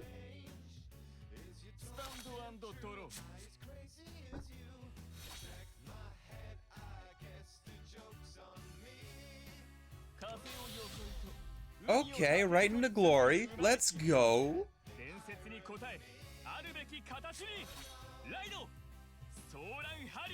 So, question, do you only have the 2 copies from the super deck, or do you actually have 4 copies of Glory Maelstrom in the deck?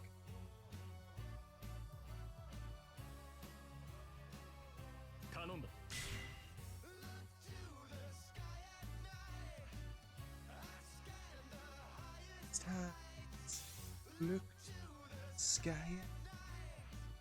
I scan the higher tides. Does anyone really know?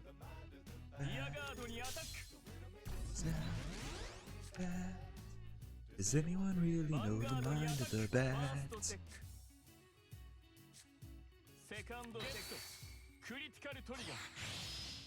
Okay. Actually, that... Oh my... Wait, you do actually... Are all your things critical? What's your heal triggers? Huh. Alright, eeny, meeny, miny. Oh, wait, I have 2?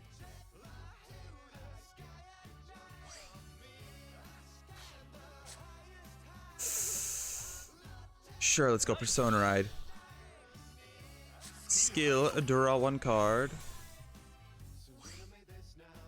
And I will, in fact, still stride.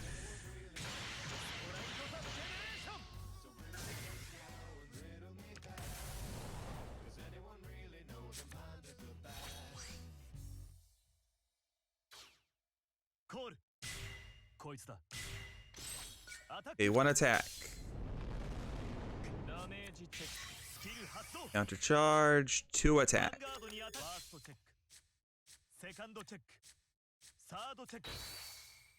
Oof, whiffed heal. Skill, let's see here.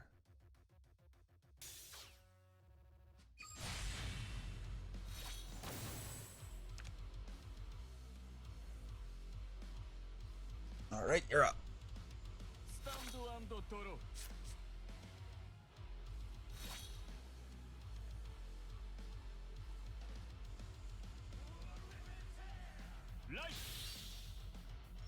Ooh, okay. Not even going for Glory's skill, just Tetra Burst.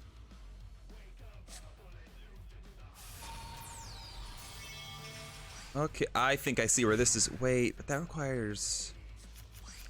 This unit attacks and is the 4th battle or more. How are you going to get to 4 battles? Unit attacks, it is the 4th battle or more. Attacks Vanguard, 4th battle or more. You can go like 1, 2, 3 battles.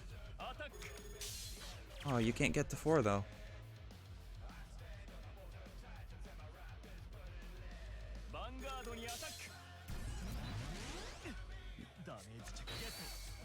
Hey, nice draw.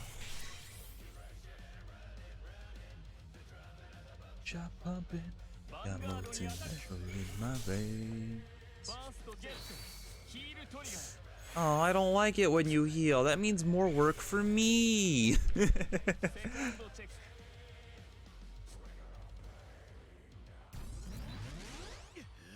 Okay, now I'm Hey, nice, another draw.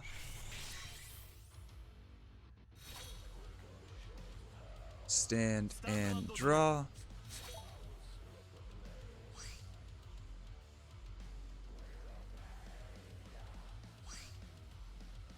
I mean, if I do that, what's the pros, what's the cons? Oh, fuck it.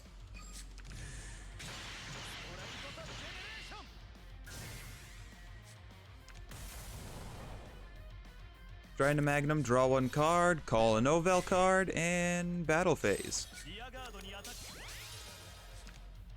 ヴァンガードにアタック。ファーストチェック。 Heal trigger.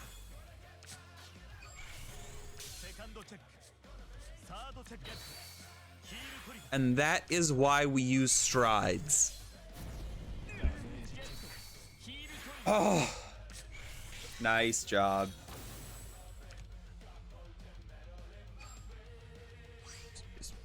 Zaharias. Okay. Oh, it's a legion. スタンドアンドドロー。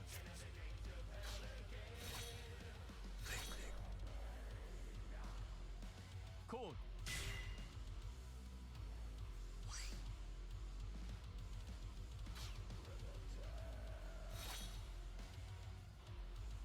リアガードにアタック。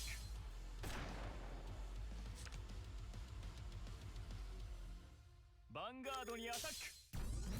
Okay, okay. ダメージチェック。 Hey, draw trigger, let's go.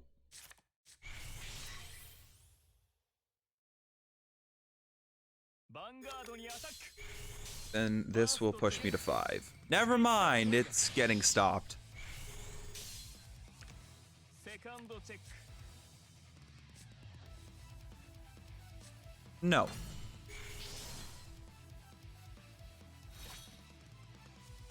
Okay, stand and draw. Oh, you don't say.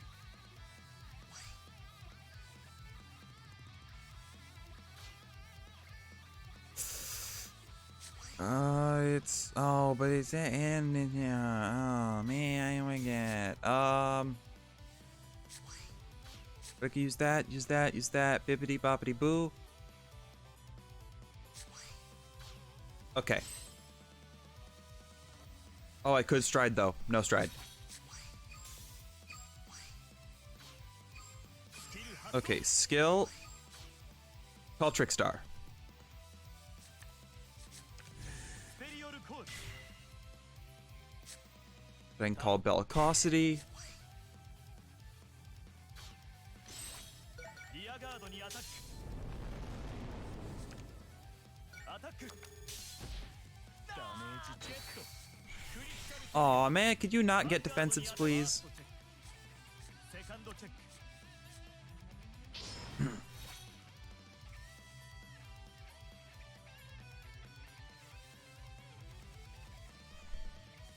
スタンドアンドドロー。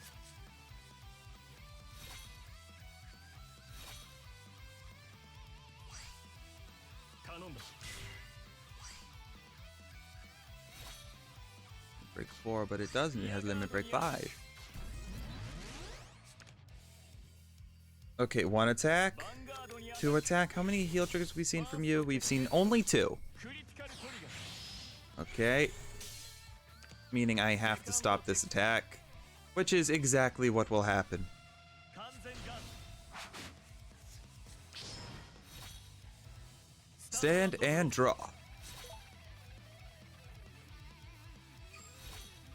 行くぞ。 Call Bellicosity. No, do not proceed to the battle phase. I have no idea what would make you think that. スキル発動。 Alright, let's go. ヴァンガードにアタック。 1 attack, ヴァンガード。 2 attack. ファーストチェック。ゲット。 Hey, Spirit, how you doing? トリガー。セカンドチェック。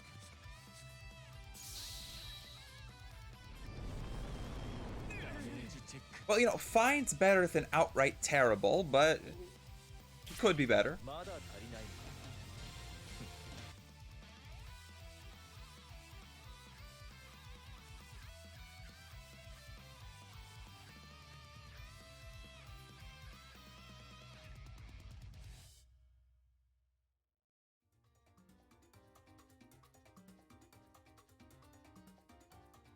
Alright, good game, No Name.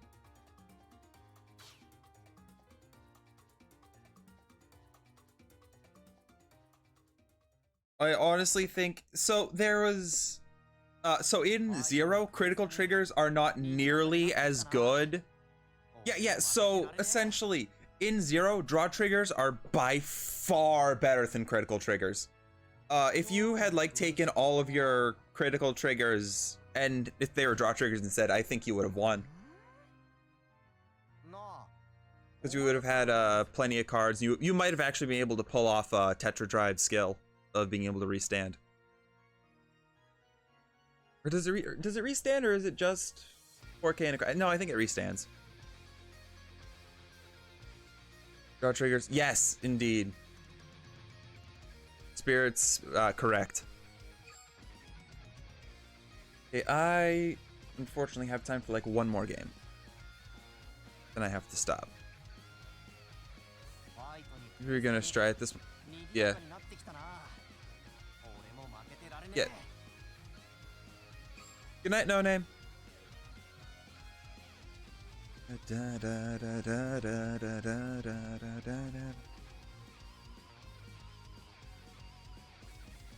Hey Romek, how you doing?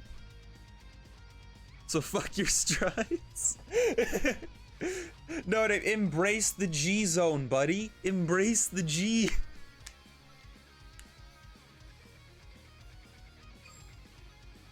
Yo, what's up, Royal? How you doing?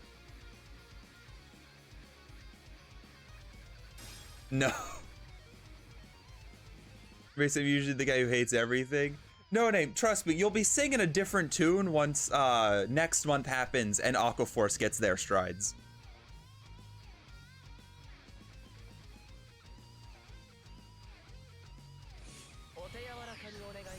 Got the email this morning?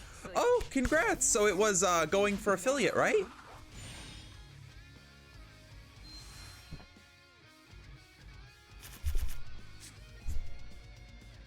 Right, I need to add in like the heal guardians.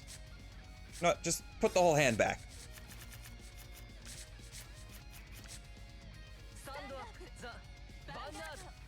Yeah, like again, it was for affiliate, right? Like, good job. It's the eeny meeny miny ride Doran. Nice! Yeah, that's good to hear. I have no idea why my mouse keeps clicking for no reason.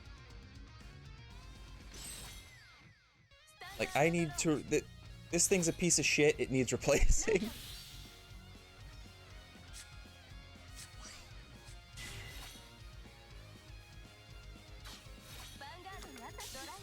Yeah, no problem, dude. Let's see here. I believe you said you were... Like, I looked in team chat and it said you were, gonna stream early. Yeah, I'll probably, be able to be there for it for a little bit. Okay, I can ride my cart. Worlds will be happening for Eternal in February. Ah, okay. Alright, do I want to call... Yes, I want to call you. No skill, just battle, attack. Want it to be this month? Well, I guess you just gotta wait.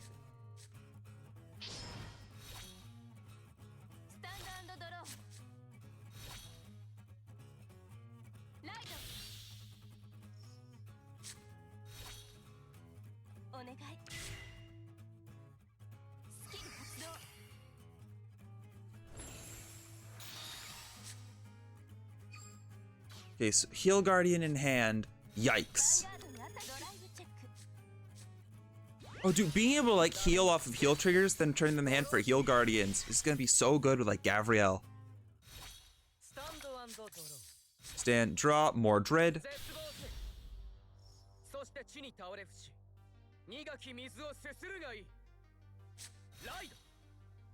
Yeah, baby! Mordre the Phantom.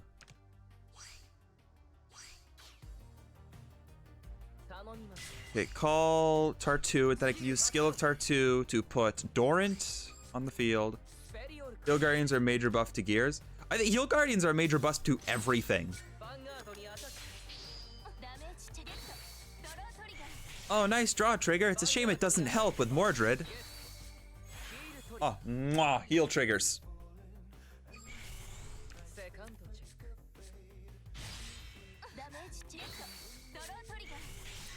And then skill of Judge Bow. I will take you and you.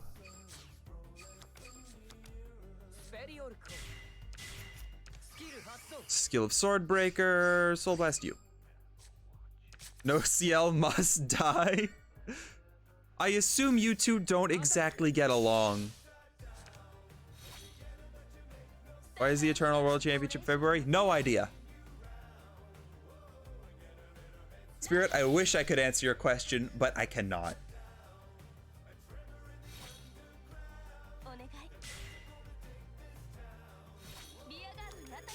It's stranger.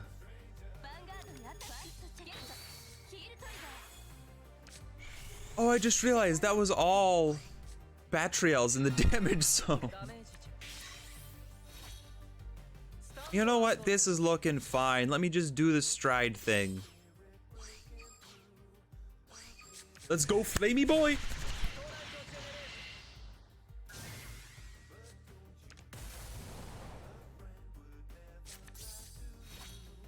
Oh, nice. Eeny, meeny, miny. Blaster Dart, counter charge, counter blast. Get that out of here. Gotta practice. Come on. You got this. Practice your ass off, Spirit. I don't know what I want to run. Oh, I got. Well, you better make up your mind fast, it would seem. If more shout support soon. Agreed, Jack. And also, hi. It feels like it's been a while since I've seen you. But yeah, dude, let's see. That's set 3, so for us it's gonna be February. February is gonna be such a hype month for Zero. Angel Feather is the bane.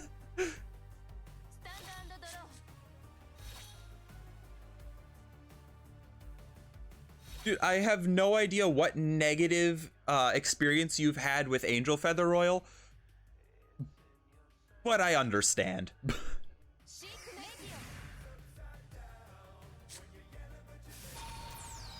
Yeah. Oh, well, it's nice to see you've been keeping busy, Jackin. Being productive is good.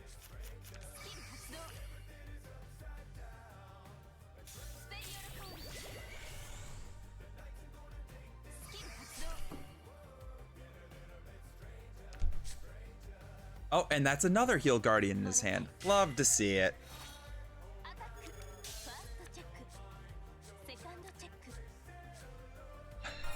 I only like the good strides.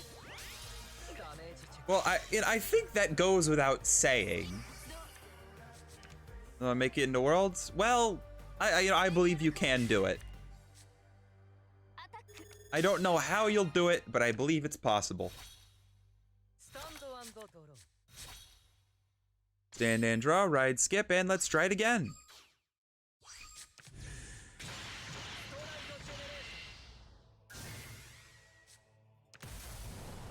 It saddens me to realize like the G Ren skin is probably going to be pay to acquire. Wait, hold on, I only have one counter blast. Let's not use its ability. Not when it's used versus me.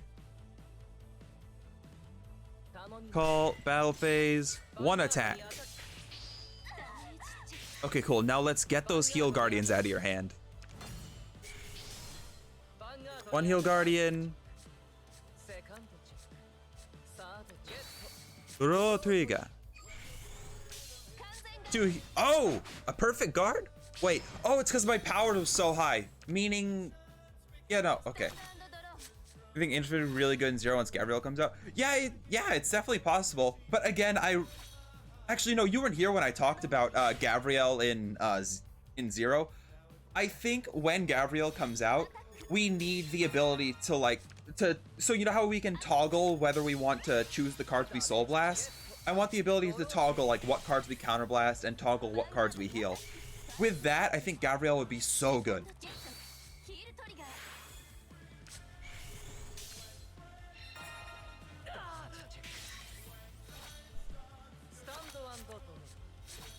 All right, time for Phantom Blaster Dragon.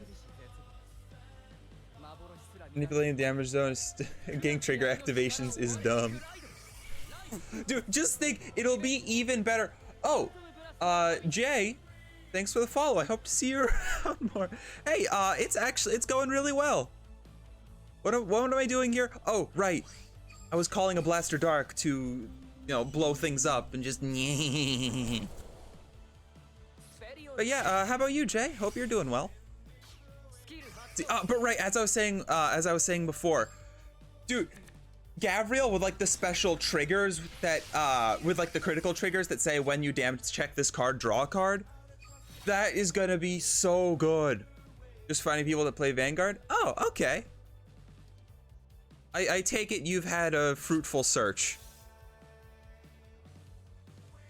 Seems you're the only one. Ah, yikes. Retire. No skill of Tartu. Let's go, Legion.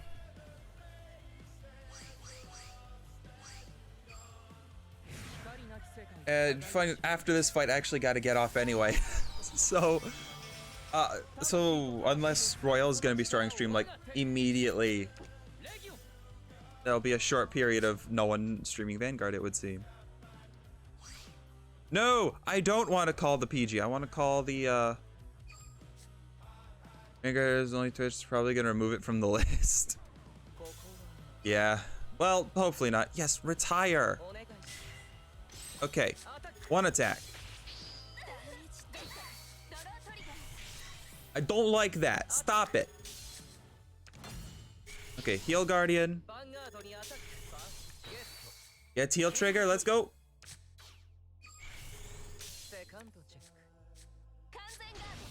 There's a PG. I see your PG and I say you better have another. Starting in 20 minutes. Okay.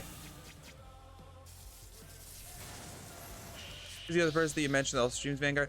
Oh, the guy right above you in chat, Royal Mech. He also streams.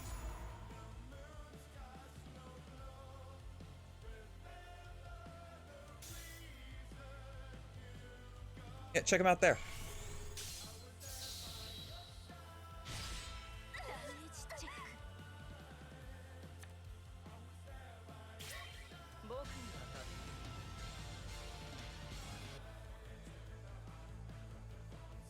All right, and that is, I think, my last daily completed.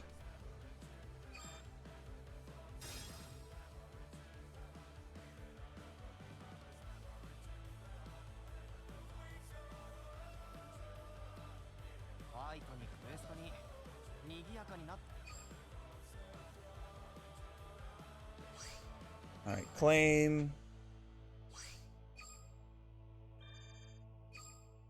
I don't. Okay, reach daily number. All right. That is the end. From here, I gotta go make dinner for the fam. Gotta get better. But, buddy. Dude, best of luck. Best of luck with Eternal Spirit. Start Vanguard ZERO again. Yeah, dude. Still updating. Yeah. Yeah, dude. Zero's so fun. I've been playing like every day since it came out. Let me just do that so I don't forget I have to go do. Anyway. I'm really bad at ending. Thanks everyone for, you know, for being here and saying hi.